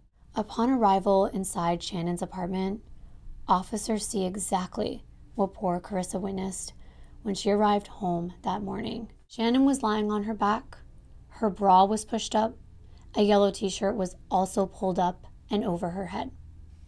Her legs were spread apart and her arms were extended above her head. Right away, the first responders could see that there's a wound on her lower abdomen that went all the way up to her chest, and a wound across her chest, almost in the shape of a cross. Her body had definitely been posed in this position. This was done to shock whoever stumbled upon her body. The Charleston Police Department calls in the homicide detectives right away, as well as the Illinois State Police to assist on this case, and that's a good thing, considering a very similar case of Amy Warner's just occurred 3 minutes away and was still unsolved. Officers are notifying Shannon's family, and the word is traveling to her loved ones and her friends quite rapidly. Shannon's parents are devastated and they're shocked. Shannon's dad, Bob, he was the one that got the call, and he could not believe it. It wasn't actually sinking in. He knew that he was going to have to tell his wife, and Bob, of course, loved his daughter so much. They were so close. But Shannon was even closer to her mother, Cindy. It was literally the worst news that their family has ever gotten. They sent their daughter off to college, and she was going to be sent back home to them in a coffin. It's not what you expect to happen when your daughter goes off to college, and it's still happening. It just did. 4 students in Idaho, they were murdered in November of this year, and an arrest was just made in that case. Why is this happening? No one could understand how this could happen to Shannon. She was a girl that her family referred to as their angel. Becky, who was back home, gets a call from her mother who tells her that Shannon was in their apartment and she was killed. And they don't know who did it or what happened, but she's dead. Becky just fell to her knees. She was bawling her eyes out. She could not believe this happened to her best friend. She didn't understand who would do something like this to Shannon. It wasn't long before all of Shannon's sorority sisters got the news about her murder, and it changed their lives forever. They didn't feel safe. They hadn't felt safe before, but now they really didn't feel safe, especially Gretchen, who had experienced a man at her window. Did Shannon have a stalker too? There were so many questions, but the officers were very tight-lipped about what was going on. They were not giving out any details about how Shannon was killed. Besides, an official autopsy had not even been done yet. That was coming. For now, the forensic teams were diligently collecting evidence from Shannon's apartment in hopes that the killer has left enough clues behind to put someone behind bars, or worse, put them to death, since Illinois had the death penalty on the table. Back outside the crime scene, students and members of the community are gathering around. There are reporters that are starting to show up, lots of cop cars line the street, and everyone wanted to know what is going on. Call it morbid curiosity or fear or something else, I don't know. But nowadays, some people call true crime entertainment. And I understand that there are aspects of what I do that can be categorized as such, but it has steadily become an obsession for some people. They're going to great lengths to be the first ones on these scenes, sometimes to get exclusive photos to sell to the media, or to create TikTok videos, or start entire Facebook groups and become somewhat famous for discussing recent crimes, even appearing on the news. And I admit, I have joined these groups. And lately, I have personally felt pretty badly after reading the way that people nonchalantly speak about someone who will never walk this earth again. It's like solving the murder is some kind of game to them, something just past their time, and it's not. This is a job for professionals, and that's one reason I don't cover unsolved cases. I want to wait until I have all the facts. And recently, with the Idaho case, online sleuths are responsible for ruining the reputations of innocent students, residents, and even their parents. All because they're trying to piece together clues without even having any of the actual evidence in front of them. You're probably not one of these people, but think twice about doing this. I've been tempted to get involved and leave commentary. I've done it before, and I understand it's human nature. And there's nothing wrong with being curious. But going to the extent of harassing, blaming, naming, doxing, or ruining someone's reputation before the case has even gone through the legal proceedings, I don't think that's okay. But back to Shannon's case, which does have some striking similarities to the case in Idaho in many ways. People are gathering around. A lot of them are offering information to police and reporters. Some just want to insert themselves into the case for publicity. Nevertheless, the police have to take every tip seriously. So they set up to canvass the entire area while the crime scene technicians process Shannon's apartment, and her body is sent to Coles County Coroner's Office for a full autopsy. With such a close-knit community, especially among students, there's a lot of fear and a lot of speculation about who could have done this. Of course, the rumors start to fly right away. It could be anyone, but of course, most people, including the authorities, want to look into Shannon's boyfriend first. This was a brutal crime. I will get into the autopsy report in just a moment, but at first glance, it seems like a crime of passion. Police are eager to begin to speak with people in the area, especially those who knew Shannon, and there's definitely not a lack of people coming forward. Warning, there's going to be a lot to this. I found so much information about this case. I was able to get a hold of a lot of interview information, and so much of it was important I can't wait to share it all. The investigators have their theories. One thing they believe is that this person must have known Shannon. Maybe they watched her and her roommates, stalked them, knew their routines, knew when they would be home. And the one person they want to speak to actually shows up at the crime scene, Keith Lasky. He is trying to push through the crowd. He wants to know what happened. People are trying to keep him from entering Shannon's apartment. And he's trying to barrel through. He's pretty belligerent. He's just screaming things, sounding as though he's in disbelief of what just happened. But the investigators don't buy into all that. They want to sit down and talk to him. So they ask Keith, what were you doing the night before? And he admits he was with Shannon. He says they hung out at his apartment for a while. Then they went out with some friends. Shannon decided she wanted to call it a night. That was fine. She went home. Then according to him, he stayed out and partied with his friends until later when he returned to Shannon's apartment. But then when he left to go home, she was still alive. He said, I had nothing to do with her murder. Investigators speak with Shannon's parents. They wanted to know if they were familiar with Keith, and Bob says he met him once just a couple weeks ago on June 3rd when Shannon came home for her brother Bobby's high school graduation. They don't know Keith. He seemed all right, but they didn't really have any other information, just from that one short get-together. Bob just really hoped that this man that he just served dinner to with his daughter wasn't the killer, because it seemed so wrong if it turned out that he just catered to a monster. Becky and Carissa didn't know much about Keith either. They did not take classes together with him, so all they knew was what they heard from Shannon. Keith is completely cooperative until they ask him to provide DNA. He declines at first, and I understand why. Just imagine this. You're not guilty, let's say, but you know you were with Shannon last and you had sex with her, or you left your DNA behind just from the mere fact that you're her boyfriend, you're in her apartment, and maybe at some point they run out of suspects. So you're the target. I mean, I'd be apprehensive if I were a guy like Keith, but usually investigators need more than just someone's trace DNA being there as a result of being friends or a boyfriend that just frequents the apartment. They're usually matching DNA to the killer's blood, for instance, so Keith decides to allow it. Meanwhile, during the canvass of the neighborhood, investigators are looking through garbage bins. They're looking for any evidence that may have been dumped by the killer, and sure enough, they stumble upon something. It's a knife. A kitchen knife from a cutting block set, and it's fairly large in size. This is an actual picture of it, and as you can see, it's covered in dried blood. This was collected for analysis, and I want to show you where this knife was found. Here's Shannon's apartment on 4th Street. Now, behind these other buildings, across from her building, there's this garbage bin. Here it is on Google Maps, bird's eye view. It's in this vicinity. It's almost a clear shot from her place through the grass to the back of these apartments. Did anyone see anything? Did they hear a commotion? Investigators need to know more. They show the knife to Carissa, and she quickly identifies it as belonging to the set that her and Shannon own that's in their kitchen. Wow.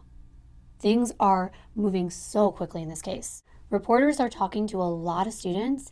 Many of them are hoping to add their own perspective and information about Shannon and whether they heard or saw anything. Most of these students are upset. They're scared. But then there's this one guy, this one male student, and he's just lingering. He's walking back and forth. He's looking, he's waiting, he's watching. He seems kind of upbeat, almost like animated. And one of the reporters asked him if he wanted to be interviewed. He was excited. He said, sure. But then when he's asked to give his name, he clammed up and said he didn't want to. Then he turns around and he leaves abruptly. The reporter didn't see where he was going after he reached the crowd of people, but he mentioned this to the police because he found the guy's demeanor a little bit odd. No one is being ruled out. Even Shannon's roommate, Carissa, is a person of interest. Why? Because they're asking themselves, why leave the apartment that night? What did she know that Shannon didn't? Where was her boyfriend that night? Did Carissa have a reason to be upset with Shannon? Because after all, information came in that Shannon had gotten in the middle of Sean and Carissa that other night when Sean kicked in the door. Everyone has to be questioned. Of course, Carissa is completely cooperative. She gave police all the information that she had, including her being afraid of that truck that she thought was following her home, and how she went to her boyfriend's because she didn't feel safe. We can't know for sure, but she says she knocked on Shannon's door. Before the autopsy report even comes out, investigators are zeroing in on another person of interest. They find something that they think links someone to this crime, and let me tell you what was found at the crime scene. One of the window screens in the apartment was cut open. There was no actual forced entry into the window because it was already open, or at the least it had been unlocked. So it did not have to be broken into, but the screen, of course, was cut. It was sliced with a sharp object. The condition of Shannon's bedroom indicated a struggle had occurred, most likely starting on the bed. They believe Shannon was sleeping when the assailant came inside. The mattress was skewed off of the box spring and away from the wall, and there was also an overturned lamp, and the room just looked disheveled. One of the tables was actually missing a leg. And then it seemed like the struggle continued down the hall towards a bathroom where there were bloody handprints and smears on the walls leading in that direction. The bathroom seems to be where Shannon was overcome by the attacker. It's where most of the evidence of a struggle was left behind. However, as she was dying or after she had been killed, it appears as though she was moved into the living room where she was placed on the floor and wounded post-mortem after death. They found a piece of a latex glove near Shannon's left arm. A razor blade was on the floor of her bedroom, and a handle of a box cutter and a pair of panties were found in the hallway on the floor adjacent to the bedrooms and the bathroom. But they find something else, a credit card, and it doesn't belong to any of the girls. Before they get into tracing down its owner, let me tell you the details of Shannon's autopsy. She may have been caught off guard in her sleep, but as soon as she realized what was happening, that woman defended herself. There were traces of bloody skin underneath her fingernails, which most likely belonged to her killer. Dr. Travis Hinman, a forensic pathologist, performed her autopsy. The manner of death was homicide, and the primary cause of her death was determined to have been asphyxia due to choking. There was a rag that was found lodged in Shannon's throat, and the coroner said, quote, "The washcloth had been so tightly packed into her mouth that I had to remove it forcibly." Dr. Hinman described the contributing causes of death as follows: manual strangulation, smothering by placing a hand or hands over her mouth, the presence of a large quantity of blood in the stomach lining cavity due to lacerations of the liver, and a very large gaping wound on her abdomen. Dr. Hinman noted a wound to the left side of her chin, 5 small wounds to her neck, 1 long wound to her abdomen running from the base of her sternum to the top of her pubic area, a defensive wound between her thumb and forefinger of her left hand, another to the base of her ear, 1 to her vaginal area, and another extending from her lower back down the middle of her buttocks and beyond. There were 3 parallel wounds across her back, as well as 1 wound running down the length of her back. It was extremely horrific. She also had multiple bruises and contusions all over her body. The bruises were so numerous, they weren't even assigned numbers during the autopsy. The multiple contusions and bruises to her neck, in the pathologist's opinion, might have actually been self-inflicted. So let me explain what this means. She was trying to remove the killer's hands from around her neck. So she would press her own fingers into her neck with force, and that's what caused the bruising.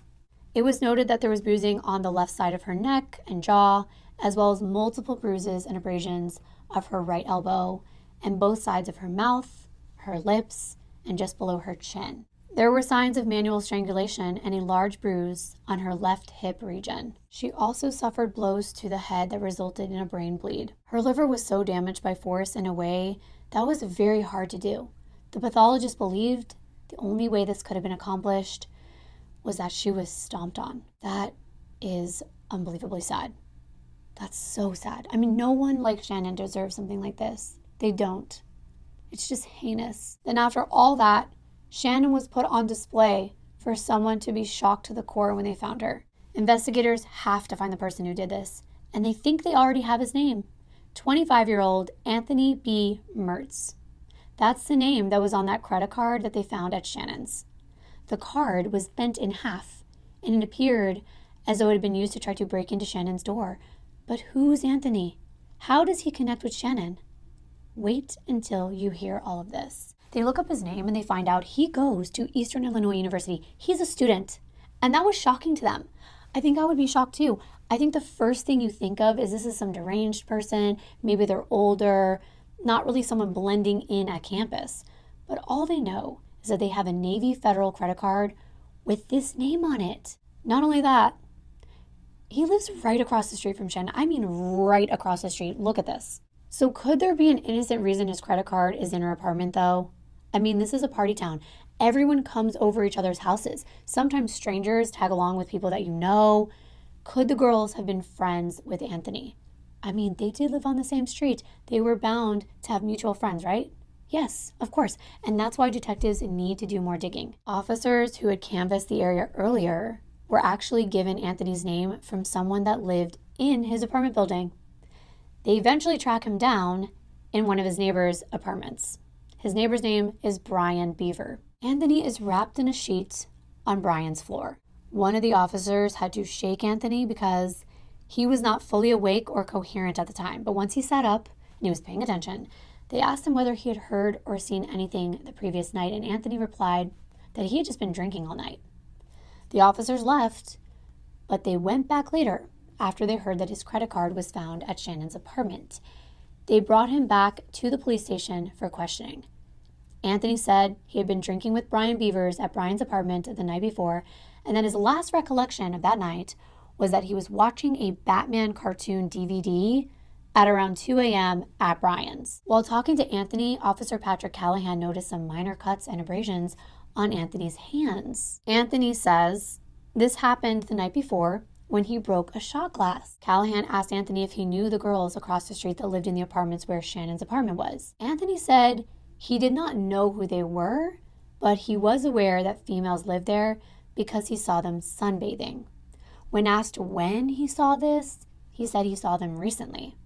And when he was given a description of Shannon, Anthony said, yeah, I've seen her sunbathing outside not too long ago. That's interesting, for sure. Well, what police had was enough to obtain a search warrant for Anthony's blood, hair, and fingerprints, which were collected that very same evening. They were on the ball in this case. They were working as quickly as they could, probably because of where it happened. The university being so close by and it involving a student's murder, many of the students were already saying they didn't want to come back next semester for the fall. I wouldn't either. And I wonder how all of this played out in Idaho as well. I am sure there's a lot of pressure from the university, the community, etc., to get these types of cases solved and fast. Like I've been saying, murder is not a good look for the school. It's summer break in Illinois in this case, plenty of time for students to decide hard pass on coming back when there's a killer on the loose. Police also obtain a search warrant for both Anthony and Brian's apartments. They searched Anthony's apartment at approximately 9 p.m. that same night on June 12th and confiscated his computer and a bag containing some rubber gloves. They did not find any clothing in either one of those apartments that appeared to have blood on them. Illinois State Police Officer Michael Bernardini interviewed Anthony again at approximately midnight on June 12th going into the 13th. Anthony agreed to undress and be photographed, at which point the officer noticed that he had minor scratches and abrasions and some bruising on different areas of his body. He also had 2 tattoos of the Grim Reaper, and on his back, a large tattoo of a cross with skulls around it. When questioned again about Shannon, he denied ever meeting her or ever entering her apartment, although he admitted visiting other apartments in the building. He offered no alibi regarding his whereabouts on the evening of June 11th. When they told him that they found his credit card in Shannon's apartment, he said he lost it when he was out the other night. He has no idea how it got at Shannon's place, but someone must have found it and dropped it there. Then he became increasingly emotional. He was teary-eyed. And finally, he asked Officer Bernardini a very interesting question.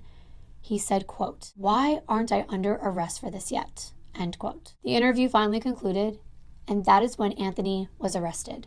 Almost by request, which is very weird. I don't think I've heard someone say that in a while, if ever. It seems to them that they have their man.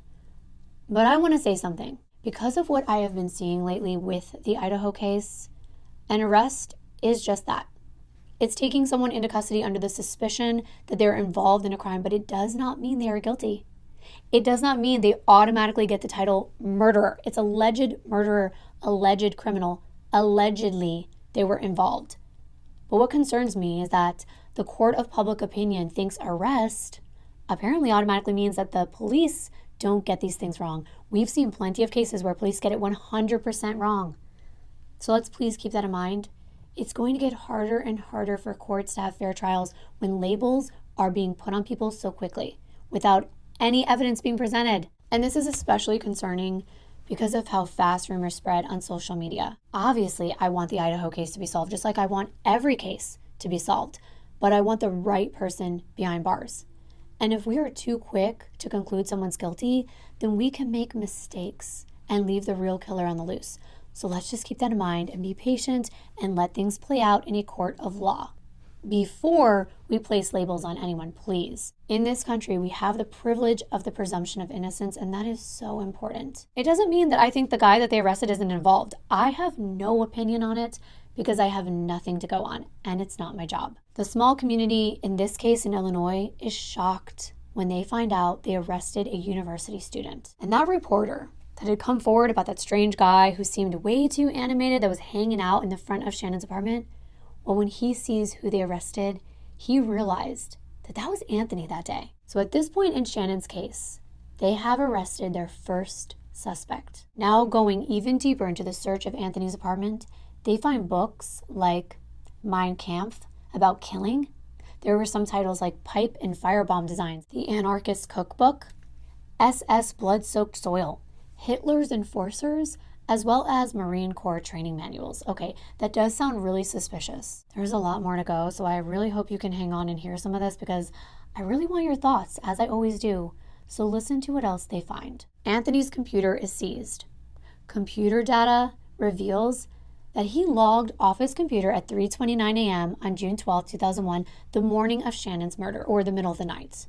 But get this, Anthony's Yahoo identification name was Serial Killer 2000. I am not kidding. Yeah, but not cereal with an S, cereal with a C, the type that you eat.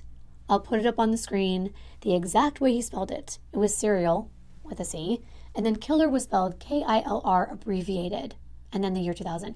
What the F?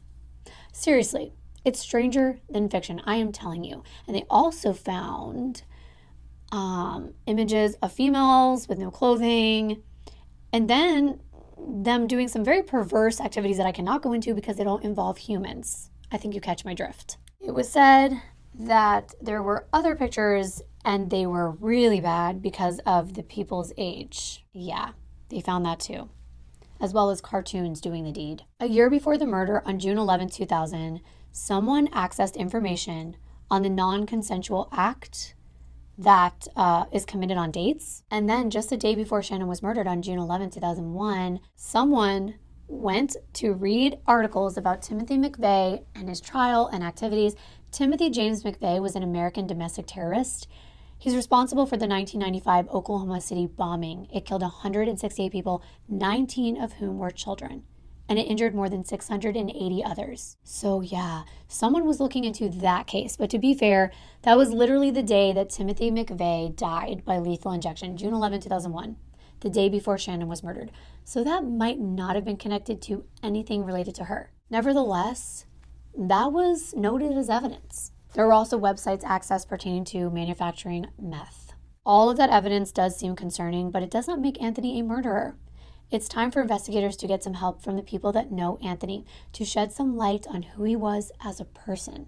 They also search their criminal database to see if Anthony has ever been convicted of a crime, and it turns out he had been arrested for drunk driving on 4 occasions, and he had violated a city ordinance when he was found passed out, drunk, and naked in front of his apartment building, and had previously been convicted of a battery the year before in 2000. The officers definitely want to know more about that incident.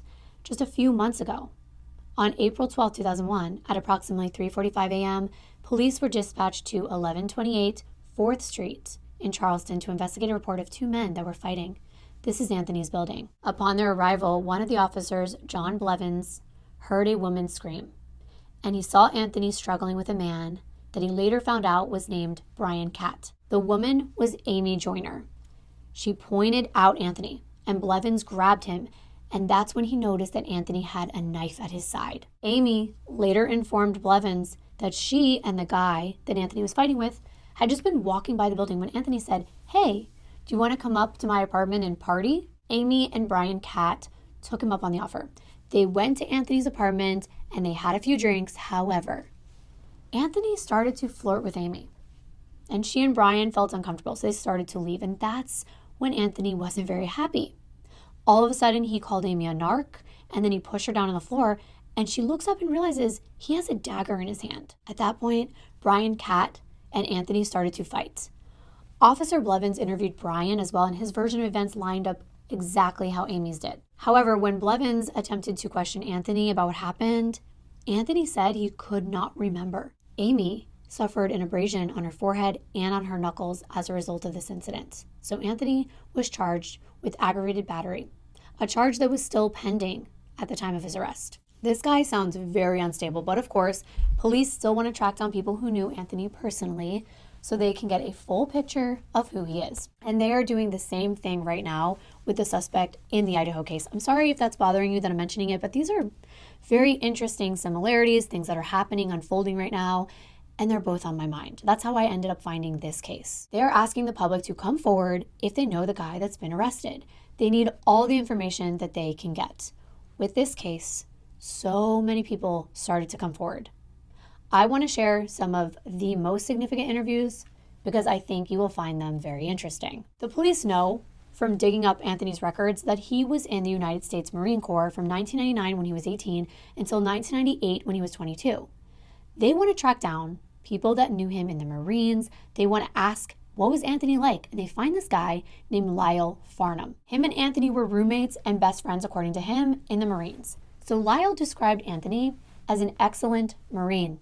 He said that Anthony was disciplined, fair, and honest. He had strong leadership skills and a mind for organization. He was asked whether Anthony ever acted oddly, and Lyle said that they both got really sick after they were giving shots and pills prior to going overseas to prevent, among other things, malaria. Lyle was also asked about Anthony's choice in books, and interestingly, he explained that the Marines had suggested a reading list and Mein Kampf was on that reading list. When asked about whether Anthony was ever violent, Lyle said that they drank a lot of alcohol in their spare time and that they would get in fights, but it was nothing that really stood out. However, the last thing Lyle says really does stand out to authorities.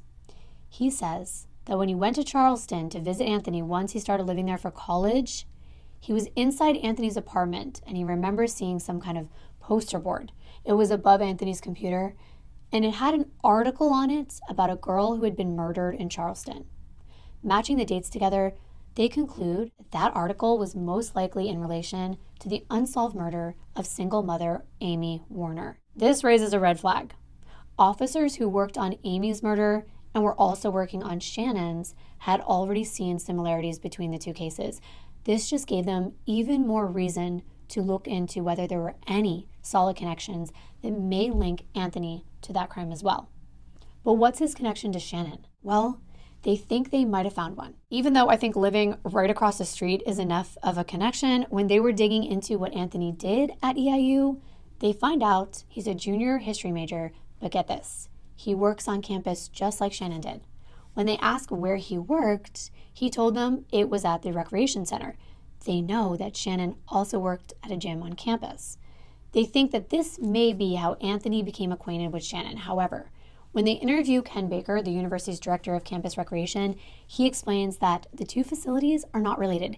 Anthony and Shannon are not working in the same department. Yes, they're in the same building, but totally different facilities. And looking through Anthony's work shifts, he would have never been in the building at the same time Shannon was there. Okay, fair enough. I understand that. But is that really accurate? How do you know? She never came in to use recreational facilities on his side, being an athlete? I don't know. Officers are still interested in speaking with some of Anthony's coworkers, since they may have more insight into his activities while at work because they worked closer and more directly with him. Roger Hudson was a foreman who worked at EIU, and Anthony was a student worker under his supervision. When asked if he noticed anything that would connect Anthony to Shannon's murder, Roger said he recalls an incident involving another female athlete. He said that Anthony had made comments about thinking some of the women athletes at the facility were attractive, specifically the basketball coach's daughter. In the summer of 2000, she had walked up and Anthony tried to say something to her, but she ignored him and kept walking. Well, according to Roger, Anthony made the comment, and I quote, "ought to slap that tan off her face," end quote. Well, that's quite rude. What's even more interesting is that Roger lets them know that he's aware Then another building services worker had sold Anthony a 9mm pistol. Now, a 9mm was not used in the murder of Shannon McNamara or Amy Warner, but officers are still interested to know more. They interview another building service worker that worked alongside Anthony. His name was Bobby Livingston, and according to him, other employees were afraid of Anthony, but Bobby told them he wasn't. He had actually been in a conversation with Anthony about the tragedies of Waco and Ruby Ridge. Now, Waco happened early in 1993. It involved a cult led by David Koresh, where they set fires that killed more than 80 people, including 22 children. I watched the documentary. It was so sad. And Ruby Ridge was a similar event. It was the site of an 11-day standoff in 1992 in Idaho. I don't want to get into all of the details in the whole thing, but Bobby said that Anthony expressed sympathy for the people in both of the tragic situations. But he went on to say that fellow employee Lacey McDaniel had just told Bobby the other day, after Anthony was arrested, that she opened a closet door and she had seen Anthony standing on a sink doing something up high. So he and Lacey went down to the janitor's closet, where Bobby lifted a ceiling tile and saw the butt of a gun. At this point, Officer Blevins, remember him, interviewed Lacey, and she advised him that on June 12, 2001, at approximately 5:30, she did observe Anthony standing on the sink in the janitor's closet with his hands above his head. So Blevins went into the janitor's closet, removed a .22 caliber revolver from the ceiling tiles. Wow. I wonder why he was hiding that gun there on that particular day. But it gets more and more interesting. Now, another Marine friend of Anthony's comes forward. His name is Brad Adams. I know there are a lot of names being mentioned, and you know what? You really don't have to remember any of these, but it would be helpful to remember what they said if you want to get a full picture of Anthony Mertz. Brad said he met Anthony in the Marines, and they remained friends thereafter. Brad was Anthony's roommate in Camp Pendleton. He said, "You could trust Anthony. You knew he had your back. You knew he could carry his own. He wasn't going to drop the ball, and you could depend on him." In regard to substances, he said that after their first deployment to Japan, they began to drink excessive amounts of alcohol. Excessive. At one point, he said Anthony was drinking a fifth of whiskey and a case of beer during a single session of drinking. When asked whether Anthony was ever violent, Brad said yes. Anthony could become violent when he drank. When they asked for examples, Brad said, Anthony got into a fight with a sergeant and Brad had to physically restrain him by punching him a couple times in order to subdue him. The investigators want to know why Anthony did this, and Brad said, "I don't know," because when he asked him about it the next day, Anthony did not remember what had happened at all. No memory. Brad said there were many occasions when Anthony could not remember what had happened the night before. When drinking, he could be obnoxious, irritating, and hard to control. Brad admitted that both he and Anthony had also gotten in trouble for methamphetamine use while they were in the Marines, and that Anthony had been demoted in rank as a result. He also had been ordered into rehabilitation against his will, but when he got out, he continued to drink. When asked about how Anthony treated women, Brad said that he had a number of girlfriends and hookups with women while he was in the Marines and thereafter. He mentioned the ones he recalled by name. There was one most recently. It was the longest relationship to a girl named Tara Hoffer. He also recalled a flight attendant, Darsan Baker, that came and hung out at Camp Pendleton back in 1996, but neither one of those relationships were positive. Brad said that Anthony was disrespectful to his girlfriend Tara, and that Darsan came to visit, and her and Anthony got into a heated argument, but it was actually Darsan that was out of control. The military police had to subdue her. Lastly, and the most unsettling, was that Brad told them about the way Anthony treated his own girlfriend, Carrie. Apparently, she did not care for Anthony at all. After he got out of the Marines, Brad lived in Louisiana with his girlfriend, Carrie Guillory. Anthony would come to visit during the Christmas holidays. When he did, Carrie and Brad allowed him to stay at Carrie's. The first time, there really didn't seem to be an issue, but the following year, during Anthony's second visit in 1999, he brought his girlfriend, Tara. Carrie did not like the way that he treated Tara. She went to Brad and she complained that Anthony was irritating and disrespectful. She told Brad she did not want him to come back. But Brad, invited him the next year against her wishes. On that third visit to Carrie's during Christmas of the year 2000, just a few months ago, Anthony was drunk every single day. And shockingly, when he was drunk, he got into a physical altercation with Carrie, apparently hitting her in the stomach at one point, and then later attacking her in her home. What the actual F? Why was this guy allowed around Brad's girlfriend in the first place? Well, of course, the investigators have to know more. They now have a couple new names, Carrie Gilroy and Darsan Baker. So they sought out to track both of these women down. He definitely seems to have issues with alcohol and substance abuse and blacking out while drunk and becoming violent, especially towards women. Why isn't he already behind bars? Well, maybe when you find out what happens next, it will explain some of that. Brad gives them his girlfriend Carrie's information, and they bring her in for questioning. And she had a lot more to say about Anthony than Brad did, and it's much worse. I feel so bad for her. She explains that she met Anthony through her boyfriend Brad. We already know that. We know about Anthony, how he was invited for the holidays the past 3 years in a row. They want to know about this incident that involved a fight. And she said that on his second visit, Anthony brought his girlfriend Tara. He treated her badly. He would talk down to everyone. And when he drank, he got mean. She did not want him to come back after the second visit, but Brad did not listen to her. When Anthony came back to visit this last Christmas, he was drinking excessively every day. Brad was at work, and Carrie was kind of in charge of entertaining and looking after Anthony, this grown-ass man. They went to a bar where he began to get belligerent. He ends up punching her in the kidneys 2 times. She didn't know what to do. She calls up a family member and they say, bring him over to a family friend's house until Brad got off work and could handle it. Well, Carrie's 15-year-old sister was over there. Anthony goes over there. He starts flirting with her, whispering in her ear. Carrie's pulling him away from her. And just when she thinks she has things under control, Anthony put his hand on the thigh of an older woman in the household, and she gets up. Anthony spills his drink everywhere all over the carpet. It was a mess. Carrie felt like she had no choice but to take him back to her own apartment. Alone. He's a 6'2" man that's over 200 pounds, and he's trying to get his drunk self inside, and he falls. He split his eye open. Damn. So she's trying to help him, and he is screaming at her. And at this point, he's saying things that don't even make sense. He was yelling, "Don't you know how much Brad loves you?" And he pushed Carrie. She got scared. She tries to run out of the house, and Anthony tackled her to the ground, forced her to the kitchen, on the floor in the kitchen. This is when things get really scary.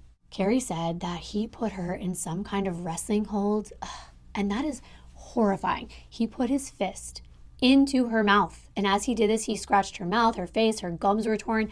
The back of her throat was scratched. What is this man thinking? Maybe he's not, but thankfully, Carrie's dog was going nuts, and it distracted Anthony long enough for her to run out of the house to a neighbor's where she called the police. Finally, they arrive on the scene at the same time as Brad was coming home, and they arrested Anthony. But get this, they dropped all the charges because Carrie told them to. It was because Brad, good old Brad, military buddy Brad, convinced her to drop the charges if he promised that Anthony would never come over again.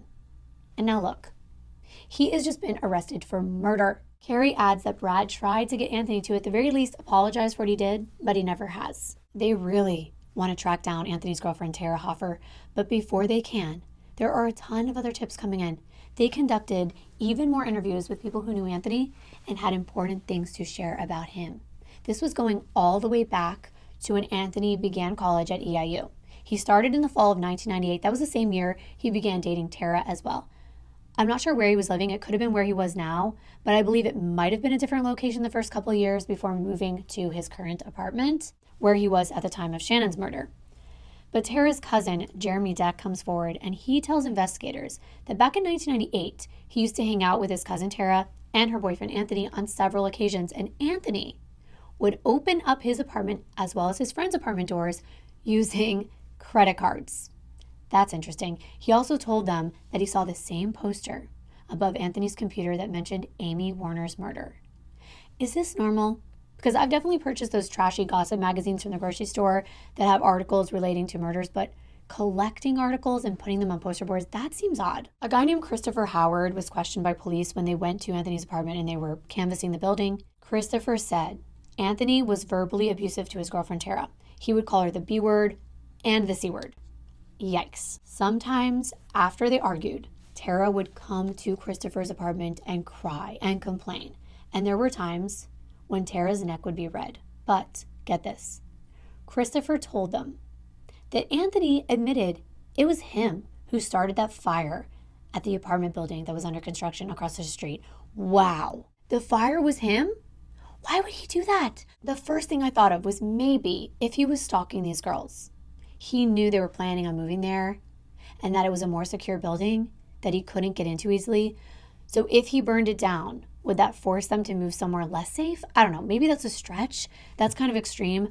But so is this guy's actions, especially if he really did murder Shannon and Amy. They have yet another link to Amy's case as well. So investigators are actually going back to that case. It had gone cold, and now they're opening it back up. They're ready to figure out if there are any more solid leads between Anthony and Amy's murder as well. Another woman who dated Anthony comes forward, Lisa Hislop. She met him in a bar in 1999 while he was dating Tara on and off. He and Lisa started talking, they were hanging out, and eventually they got into a relationship which became sexual. However, surprisingly, she described him as affectionate, cuddly, and passionate, which was not what the investigators were expecting. When they asked her if Anthony was ever violent when he was drinking, she said she saw him drunk, but never violent. Even after the relationship ended, she kept in touch with him. She even saw him after the incident with Brad and his girlfriend Carrie, and he told her that he could not remember what happened. Lisa gives detectives another woman's name, Summer Jacobson Summers. Apparently, Anthony was in a relationship with Summer as well. How does he keep track? Because I'm having a really tough time getting through this. He definitely doesn't sound like an incel to me. Lisa explains that Anthony would date Tara on and off. They had a rocky relationship. They would break up, they would get back together, and sometimes there would be months in between. At the time when Lisa met him, he was with Summer. But he did not openly admit that to Lisa. She found out later after she stopped seeing him. She also told them that she used to email Anthony at the serial killer 2000 email address, but he thought it was funny. It was a joke. He had seen it somewhere and he adopted it as his own. And I have to admit, I actually do recall seeing this back in the day. I still see it. It's a joke related to eating cereal. Just killing a bowl of cereal because it's so good. Here are a few memes. I think you get the picture. But I think it's different if you or I were using this as a joke. With Anthony, I just think it's a lot less innocent, don't you think? Police do. Next, they spoke to Summer Jacobson Summers. And she tells them she met Anthony way back, August of 1996, and they dated. And yes, it was on and off. They had a sexual relationship, but it was never aggressive. Summer described their relationship as emotional, but never violent. Summer was actually a single mom, and Anthony helped her with her young daughter, and she considered the three of them a family unit. Summer had definitely seen Anthony drunk, but he never became aggressive or violent. She ended the relationship when he went overseas, but she kept in contact with him and would go see him on and off here and there afterward. She described him as intelligent, hardworking, organized, supportive, caring. Wow, that is definitely not what I was expecting to hear. Could it be that he became more aggressive as time went on? Because this was back in 1996 and 1999, but we know by Christmas of 2000 he was punching Carrie. So what gives? Investigators want to focus in on people who were in contact with Anthony from the year 2000 until the present. They locate Kathy Boyer. She resided in Anthony's apartment building in September of 2000, and on one occasion, she woke up to find him sitting in a chair in her apartment watching TV. She had not invited him inside, he did not have permission to be there, and he appeared to be drunk. Kathy told investigators that Anthony had previously opened doors in the building with a credit card and a knife. She knew him to be violent when he drank. So you mean to tell me this man is just going around opening up people's doors like this and no one is reporting him? Another apartment building resident that lived in Anthony's building, his name was also Anthony, but Anthony Larletta, told investigators that when he returned to Charleston after being away for a weekend, he saw that the structure across the street, those apartments under construction, was burned to the ground. Anthony was joking about it and said he burned it down. When they asked, was anyone else joking about this? He said no, none of his other friends joked about this, only Anthony did. But there's more. Anthony told this man, according to him, that he had been in all of the apartments in Shannon's building during Christmas break 1999, insinuating they had broken into them. Not that he was invited in, but remember how Anthony told investigators that he never hung out with Shannon at her place or knew her, but that he had been in other apartments in the building? That's interesting, especially since they found his credit card. Additionally, he said that he knew that there was a personal connection between Amy Warner and Anthony. He just did not know the details, but Anthony told him he knew her. Okay, there are a number of people connecting this man to Amy's unsolved murder, and it turns out, at the time it happened, Anthony lived less than a mile away. There's more. Of course there is. My video isn't over yet. Douglas Paul comes in, provides information. He said he was one of Anthony's good friends prior to Shannon's murder on June 12, 2001. When Douglas was in Anthony's apartment prior to that date, he noticed an article pertaining to the June 1999 murder of Amy Warner. He said it was posted on Anthony's wall. Not only that, when Douglas asked him about it, Anthony told him he killed Amy. He called her white trash. He's so pathetic. Douglas also tells them that there was a time when he and one of his girlfriends just broke up. It was January of 2000, and Anthony actually asked him if he needed his help in getting rid of her. Douglas knew Anthony to be a vengeful person. He witnessed him slashing the tires and seats of a Jeep after a party in July of 2000. He had also seen him yell racial comments to people that were just walking in the apartment parking lot, and Anthony bragged about burning down the apartment building that was under construction across the street. Okay, is this enough yet? Well, you know that they need a really solid case. And even though all of this is great, it's still just people saying what they saw. It's evidence, but it's not solid proof of anything. It's not tangible. It's not a recording or a picture. It's not DNA. It's just he said, she said at this point. But they definitely invite more and more of these statements, especially if they happened closer and closer to the time that Shannon's murder occurred, and if any of them can connect Anthony to the murder of Shannon or Amy Warner. Remember how he said that he was with Brian Beavers on the night of the murder? Well, they talked to Brian. They collect his DNA, as well as DNA from many of the other people that were interviewed in this case. And Brian says it's true. He had seen Anthony use his credit card to enter other people's apartments. He also told Brian without prompting he had burned down the apartment building across the street. And on another occasion, Anthony admitted to Brian he had murdered a girl in 1999. When asked why Brian didn't go to the police, he said he didn't really think Anthony was serious at the time. But I'm sitting here thinking, I have never, ever heard one of my friends joking about killing someone or committing other crimes like arson. Have you? Would you go to the police? I don't know. This seems strange to me. But a woman named Kimbyrleigha Lilly comes forward. She lived in Anthony's apartment in May of 2001, which was just a month before Shannon's murder. That's a very relevant time frame. Kimbyrleigha says that she woke up one night in May of 2001 and heard sounds coming from Anthony's apartment. Then she heard footsteps down the stairs and thumping like chasing. She got concerned, so she got up to see what was going on. She looks out the window and she sees Randy Morris, who she knew was a girl that Anthony was in a relationship with. Randy's sitting in her car. She's crying. She looks disheveled. And Anthony was standing by the car holding the door open. Okay. Remember that investigators really want to know more about what Anthony was like recently? When Randy Morris is interviewed, she said she dated Anthony in May of 2001, but the relationship only lasted 2 weeks. She ended it on May 26th. Randy said they had consensual sex twice, but during those encounters, she said he bit her on the neck, which left a very massive bruise, and on her leg underneath her buttocks, which also left large bruises. However, on the evening of May 25th, 2001, Randy went to Anthony's apartment where a group of people were just hanging out. And at one point in the evening, Anthony and a female start wrestling for fun at first. But then all of a sudden, Anthony threw this woman down on top of his coffee table, breaking it. I don't understand what's going on here. He was also pulling this woman's hair, and eventually everyone left. Randy was alone with Anthony. I would be way too scared. What kind of person does that to someone? I don't know. But maybe it wasn't as bad as it sounds to me. Well, Randy said that she and Anthony started making out and things were getting even more intense. She was not clothed except for her high heels. And okay, I cannot go into detail, but let's just say that he put her in a position where she thought that he was going to do something in an area that was off limits to her. She told him, no, not there, and he didn't want to listen. He went ahead And he began to do this. She and Anthony had explicitly talked about this before, and she unequivocally told him she would never engage in that act. But like I said, he did it anyway, and it caused her extreme pain. She was so scared. She was screaming, she was saying no, and then she kicked him with her heels to try to get him to stop. Well, Anthony places his hands over her mouth, shoving his fingers up her nose, covering her nose. She can't breathe. She tries to open her mouth, and he shoved his fingers down her throat. So she bites him. She's trying to get him to stop. She's continuing to yell no, and then he grabbed her, and he turned her neck as hard as he could. Randy said she actually heard her neck cracking.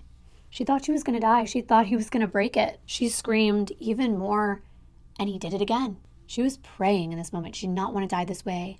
And somehow she's able to turn onto her back, and she's looking at him right in the eyes, and she says his name. She says, "Anthony, please don't kill me." And all of a sudden, it's like he snapped out of a trance. He just relaxed his grip on her. All she wanted to do was run out of this place, but he just acted like nothing happened. She was scared. So she just tried to play nice, say nice things to him, make excuses about why she had to leave, that she had to go to work really early next morning, but he's like, "You're not going anywhere." Even when she said she had to go to the bathroom really bad, he followed her. He stood outside of the door listening to make sure she wasn't escaping out the bathroom window, and she tried, but it was too small, and she realized they were on the second floor. She had to tend to this painful part of her body. She was bleeding, and after she came out of the bathroom and got dressed, Anthony insisted that she couldn't go home. So she sat in a chair, and he grabbed her by the legs, and he pulls her on the floor, and he's trying once again to force himself on her. He's literally trying to do this again. When she resisted, he finally gave up. And Randy just kept insisting that she really had to go home. Then at some point, Anthony says he has to use the restroom, and he grabbed her by the wrist and made her go into the bathroom with him. When he was finished, he asked her to lie down with him and sleep. Ugh. I can't even imagine this. I'd be so disgusted and scared. But Randy waited until he was asleep, and she jumped up and she tried to open the door, but he woke up and he tried to stop her from leaving, and somehow she was fast enough to get past him, and she ran down those steps in the front, and he followed right behind her. This is most likely what the neighbor Kimbyrleigha was referring to when she said that she heard noises coming from his apartment and then heard stomping on the stairs and saw Randy in the car crying. Randy said she got to her car, she tried to shut the door, but he prevented her from doing that.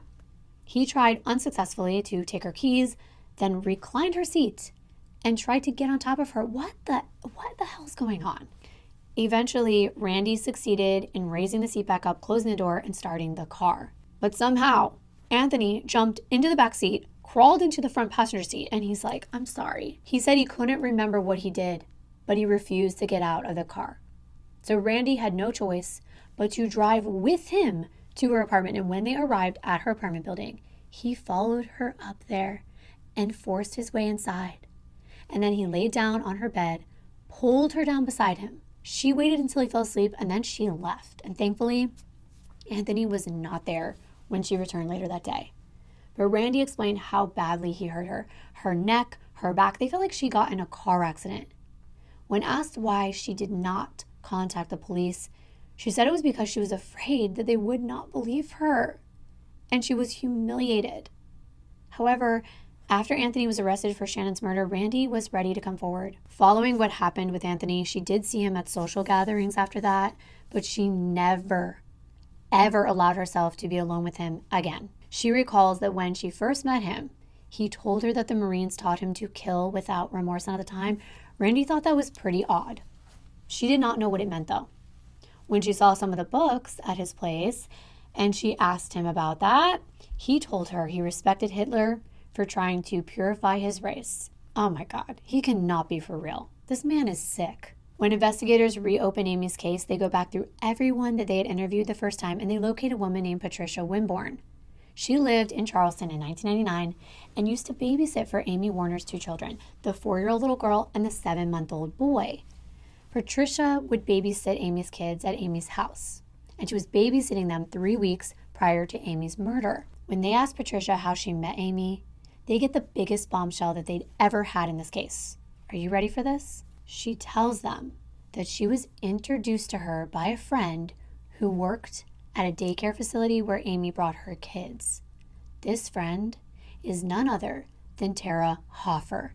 Please tell me that you remember this name. It's Anthony's girlfriend. Patricia explained that Amy sometimes needed help with the kids when the daycare wasn't open, so Tara would babysit. And eventually she introduced Patricia to Amy as well as a backup for when Tara was busy. Oh my God, this is insane. They asked Patricia to tell them about the last time she babysat Amy's children. And she said it was 3 weeks before the murder.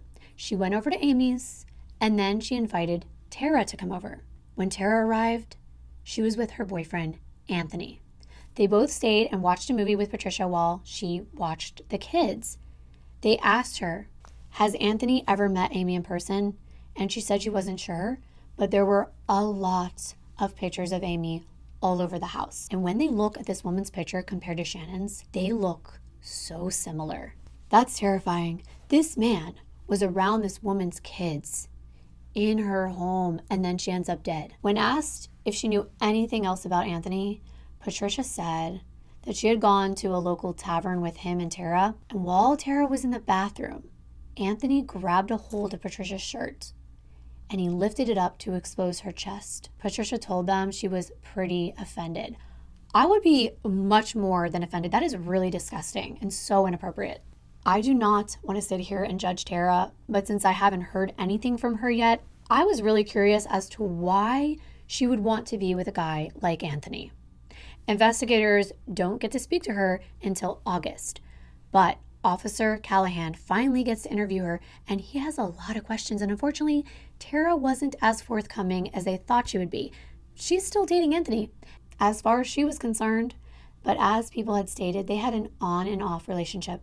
First, they want to ask her about Amy Warner. She had already been interviewed about this case when it happened.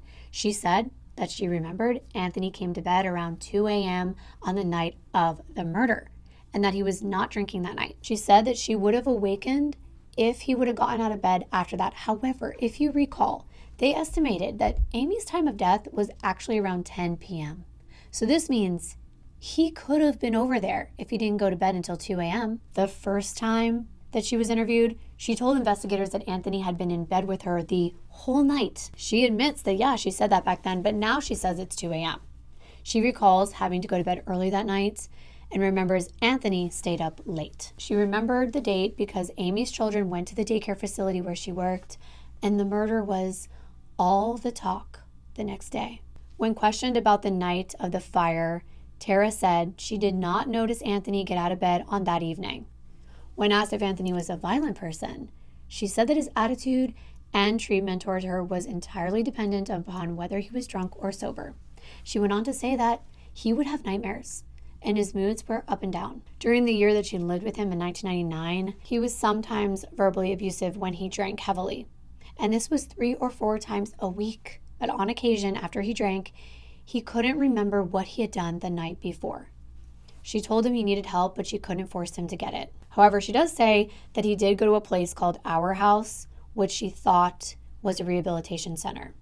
In addition, he occasionally went to the VA hospital, where he was given things like Prozac and Paxil for depression. When she was questioned about the things that were found on Anthony's computer, she admitted that the ones about the non-consensual acts on dates back in the June of 2000, that was actually her. She searched for that for a school project related to that topic. She said that a lot of other people used his computer all the time. He allowed people to come into his apartment as they pleased, and they would frequently be looking up all kinds of things online from his computer. You'd think she's kind of making excuses for him. Well, indeed, she told Callahan she would love Anthony even if he had murdered Shannon and Amy. That is just crazy talk, and I feel for Tara, I really do. There must be something that she got from him that made her have feelings this strong. From here on out, she was on Anthony's side and decided she would testify on his behalf. It may not matter how many people are on Anthony's side because they had science on their side. The DNA under Shannon's fingernails was tested against all the samples they collected, including Anthony's, and all of the people were ruled out except for him. The DNA they found was a 1 in 1.8 billion match to Anthony. However, admittedly, some other DNA was collected from Shannon's body, which contained a mixture of 3 different people's DNA, and police could not identify who the third person was. The second person was accounted for and ruled out. having nothing to do with foul play, and that might have been her boyfriend, Keith. But the third person was still unknown. Of course, everyone in this community is still shocked to find out that a 25-year-old fellow student is behind bars being charged with Shannon's murder. And now there are rumors swirling around that the unsolved murder of Amy Warner might also be connected to this man. Shannon's sorority sister, Gretchen, actually remembers seeing Anthony. They had seen him at places like Marty's Bar. He was hanging out doing things on campus, even at the gym. And they were not friends with Anthony, but she remembers him being on the fringes of the places where they would hang out. When Becky finds out who's arrested, she could not help but think about all the times that they were out and about, that he may have been stalking them. He may have been watching, planning Shannon's murder. And for all they knew, it could have been all three of the girls if they had all been home that night. However, the media is not getting any more information from police about how Shannon was murdered. They continue to provide their press releases about any major developments, like the arrest of Anthony Mertz.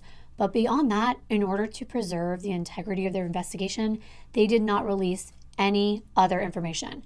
But there was a question that people were asking, and it was whether or not this was a sexually motivated crime, considering that she was not clothed.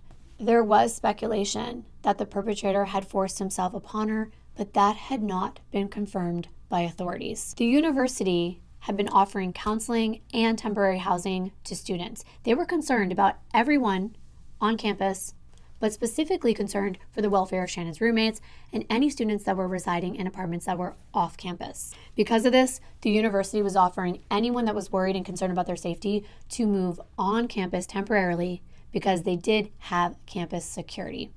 And the university police were doing extra shifts and extra patrols throughout campus and beyond. They wanted to remind students to please be proactive, and we know everything about this: keeping the doors locked, reporting anything suspicious, not traveling alone at night, only walking in well-lit areas that are highly traveled. Meanwhile, as I told you, Anthony Mertz, 25-year-old junior that lived right across the street from Shannon, was arrested. And at that moment, he was being held without bond, while Shannon's family was having a memorial for her. They did not want the news there. They did not allow the media to attend the wake or the funeral mass. It was held back in Shannon's hometown of Rolling Meadows. As they're waiting for the hearings and the trial date to be set, Shannon's apartment had been cleaned, and it was already rented out for the next school year, along with every other apartment in that entire building. All the female neighbors who left to go stay in hotels, they'd already returned, and the media, especially the out-of-town media, had diminished. So it seems like by the end of the month, this was July 29th, things were already getting back to normal, at least for the students at the university. But for people like Shannon's family, friends, her boyfriend Keith, life was never going to be the same. The hearings came and went. He was charged with 6 counts of first-degree murder, and he was also charged with breaking into her apartment. Because of these aggravating factors, the death penalty was on the table. By the time this hearing occurred, there was evidence presented that he did force himself upon her at the scene as well. An individual that came forward from Anthony's workplace said that they were missing a box cutter that matched the exact description of the one that was found on the scene at Shannon's. This was just another item that was directly connected to Anthony, in addition to the gloves that were found at the house. There was part of a rubber glove found at Shannon's, and these were gloves that were used at Anthony's workplace as well. So they're items that he had access to. Eventually, they needed more time to prepare since the death penalty was on the table. So the trial was moved to January 22nd, 2002 instead of September 2001. Anthony was also appointed his own investigator, and I think he also had a private investigator as well, because I do have a few things from the trial that I definitely wanted to point out that happened, so that you can get an entire picture of how everything came together in the end. The trial was underway in the end of January, beginning of February of 2002. There were so many witnesses for both sides, and I've already told you about everything that pretty much every witness said during their testimony, because I read you everything they said in their interviews. It was the same information. However, you really haven't heard much from those who support Anthony, his defense witnesses. I already told you his girlfriend Tara agreed to be one of his defense witnesses. We already heard parts of her story, but you do realize that that opens her up on cross-examination. So there are some interesting things I want to point out in regard to Tara and her testimony. However, I thought it was also important to tell you a little bit about what people who knew Anthony growing up said about his childhood and what Anthony had to say, because Anthony took the stand in his own defense. I can't go into every detail. We would be here for hours. I know some of you would love that because I know that you like these really long videos, but I don't think that everything that was said at the trial was of the utmost importance. I want to give you the Cliff Notes version, if you will.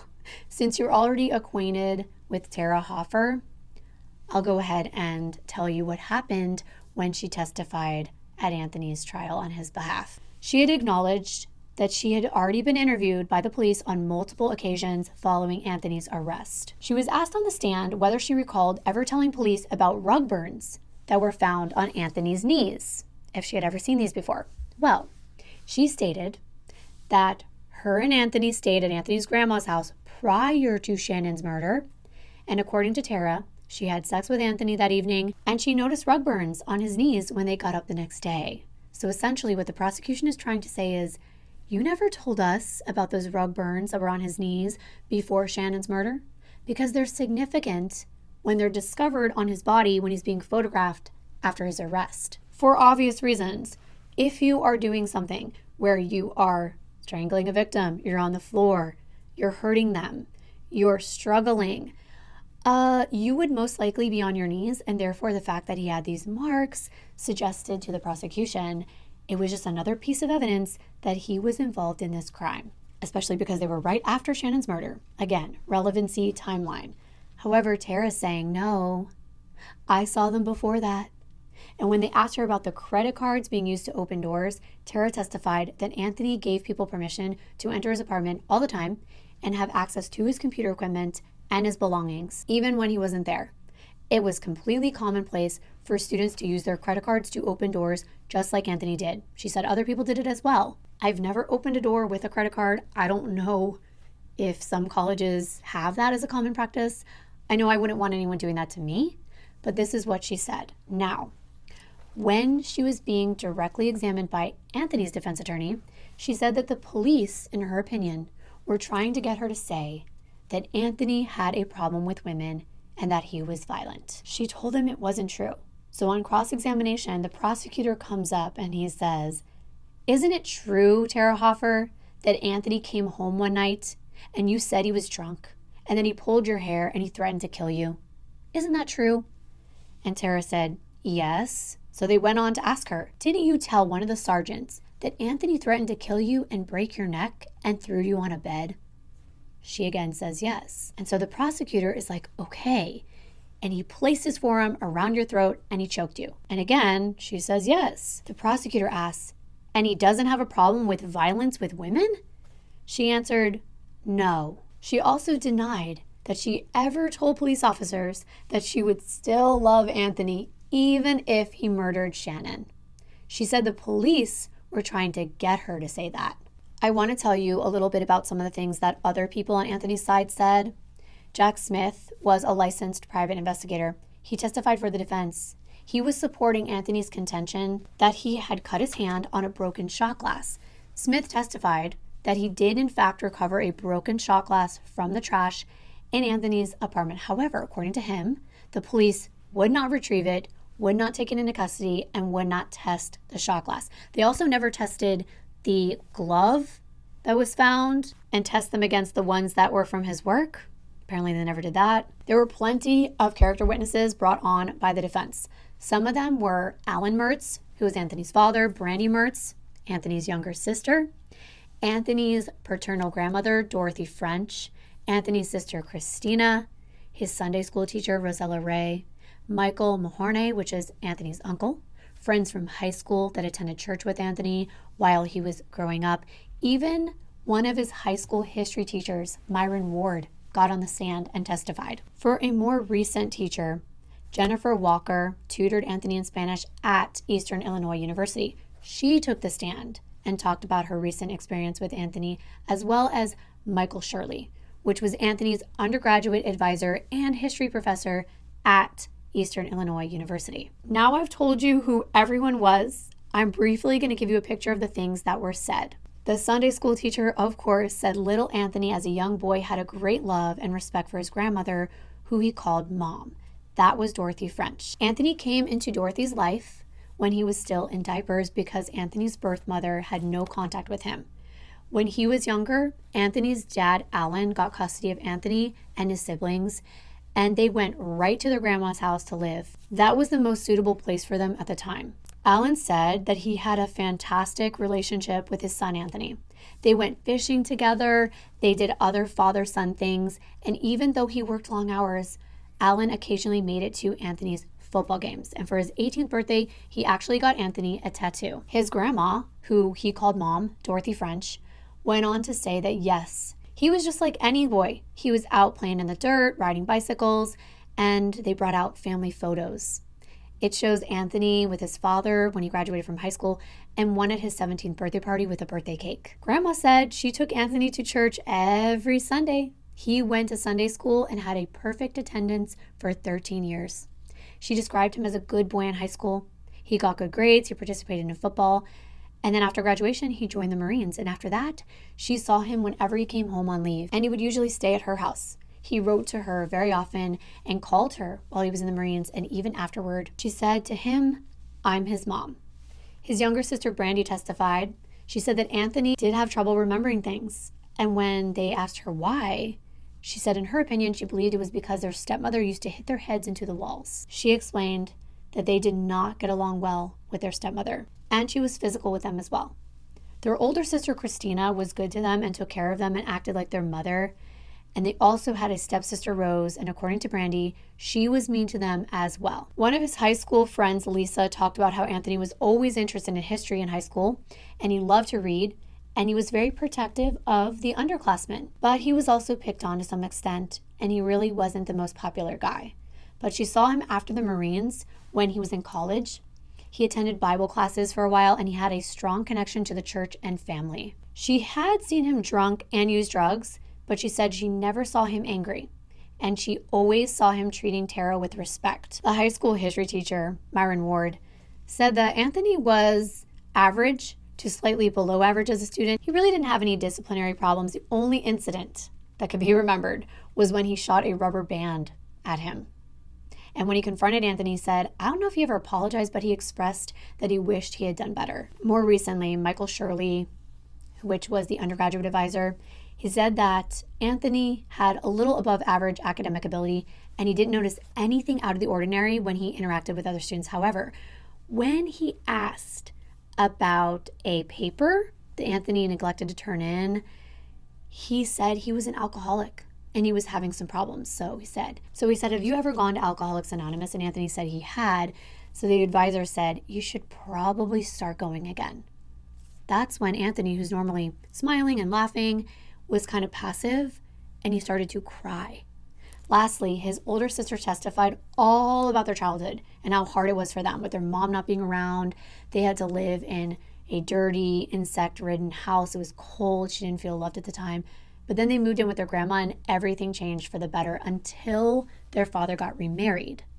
When they moved in with him, he worked really long hours, and their stepmother was the one that took care of them, and she was prone to mood swings. This stepmother would embarrass the children.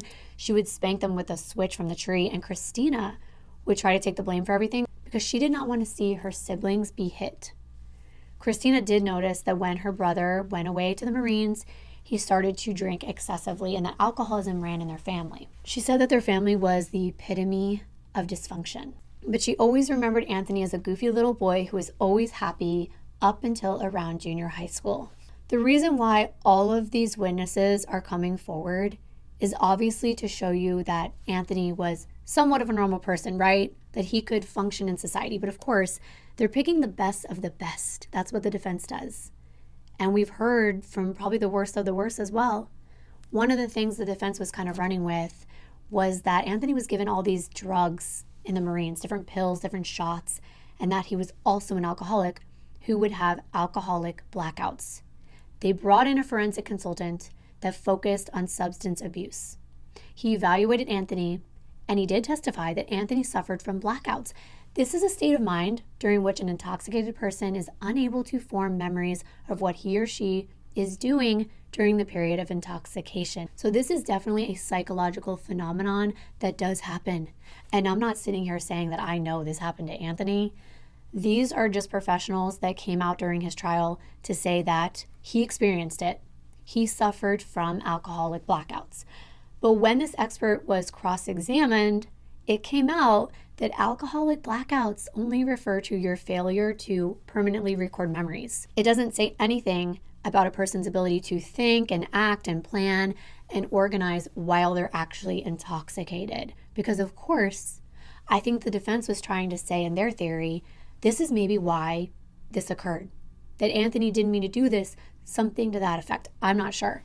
And remember, they're also trying to mitigate his potential sentence to death. So they brought up things about his childhood and the effect that it had on his social development. Being neglected during these very early years of his life would increase the risk of psychological disorders, behavioral problems, and violent offenses. I just want to give you the opportunity to hear, not that you always want to hear this, but I think it's important from Anthony. I mean, not himself, but what he said when he took the stand in his own defense. He talked a little bit about his childhood. There wasn't too much about that I thought was that significant. He talked about how he doesn't even have much memory of his mother. And speaking of the time with his grandmother, he stated that everything was perfect. He considered his grandma his mom and considered his grandfather his father. He went to Sunday school and he had a perfect attendance for 13 years and he still attended church right up until the week before he was arrested. He said his favorite class was history growing up, and he did actually remember the incident when he shot the rubber band at his teacher, and then he made a crappy remark to him. Well, he went back 6 years later to talk to the teacher about the incident. He said he really enjoyed the Marines. He liked the regimented lifestyle. However, a few months in, him and his friends began to drink heavily. He would be falling down drunk on the weekends, and he would occasionally experience blackouts. He also testified regarding his use of methamphetamine, but there were times he said that he could drink and do drugs and have everything under control in the Marines, even though he was demoted in rank. Finally, he talked about Summer Summers and Lisa, the two girls who he said helped him stay sober. He said that he was madly and deeply in love with Summer, but they pushed each other apart shortly before his second deployment, and he was so heartbroken over this breakup. Now, some inmates always come forward. I mean, not always, but a lot of times they do in these cases, and they did in this one. And they said, oh yeah, he admitted to killing Shannon. He did all that. And Anthony said no. He denied ever admitting to anyone in jail or elsewhere that he ever killed anyone. He said that he never burned down the building either. He was only joking. He was with Tara the whole night. He also denied ever killing Amy Warner.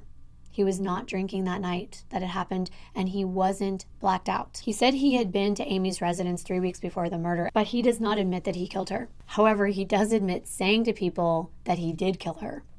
But he attributed his comments to, quote, a poor sense of humor, end quote.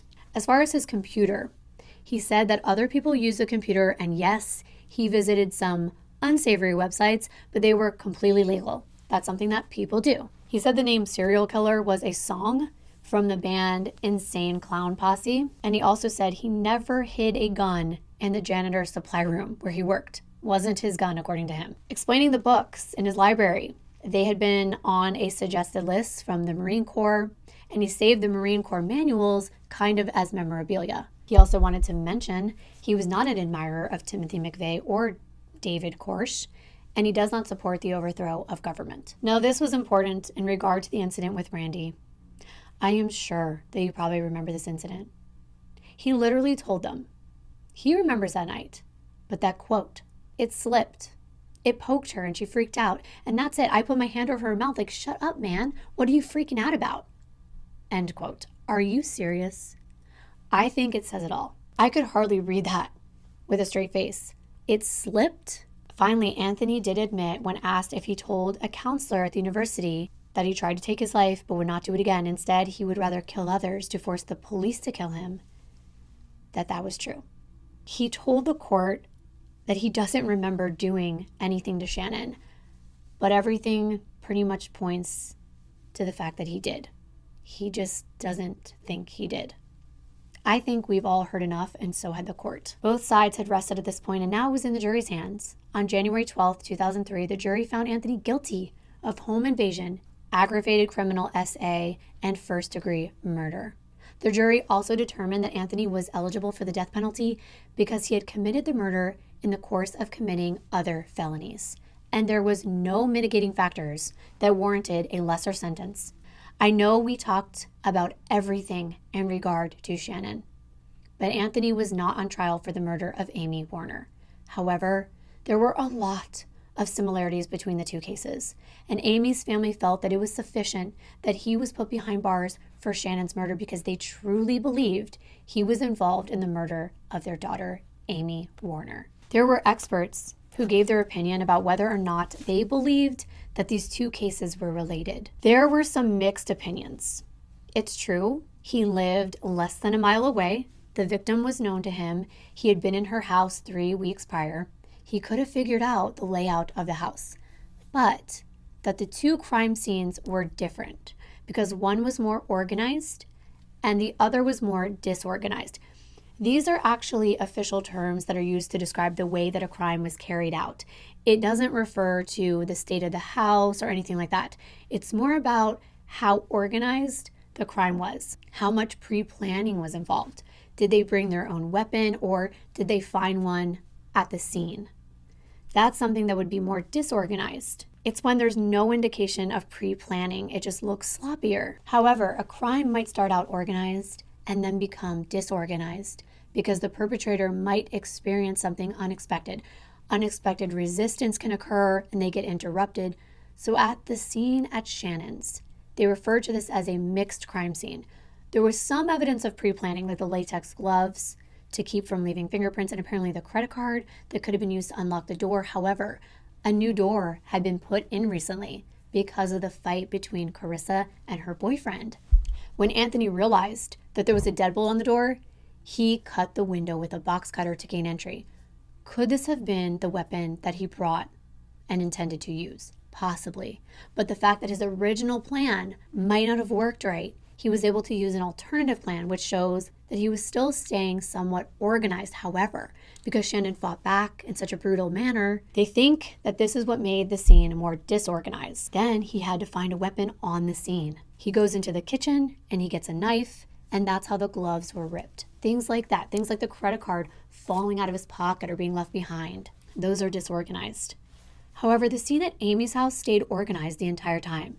They believe the two could still be related though, because Anthony could have organized and pre-planned Amy's murder and not faced the same resistance. Maybe Amy truly was asleep.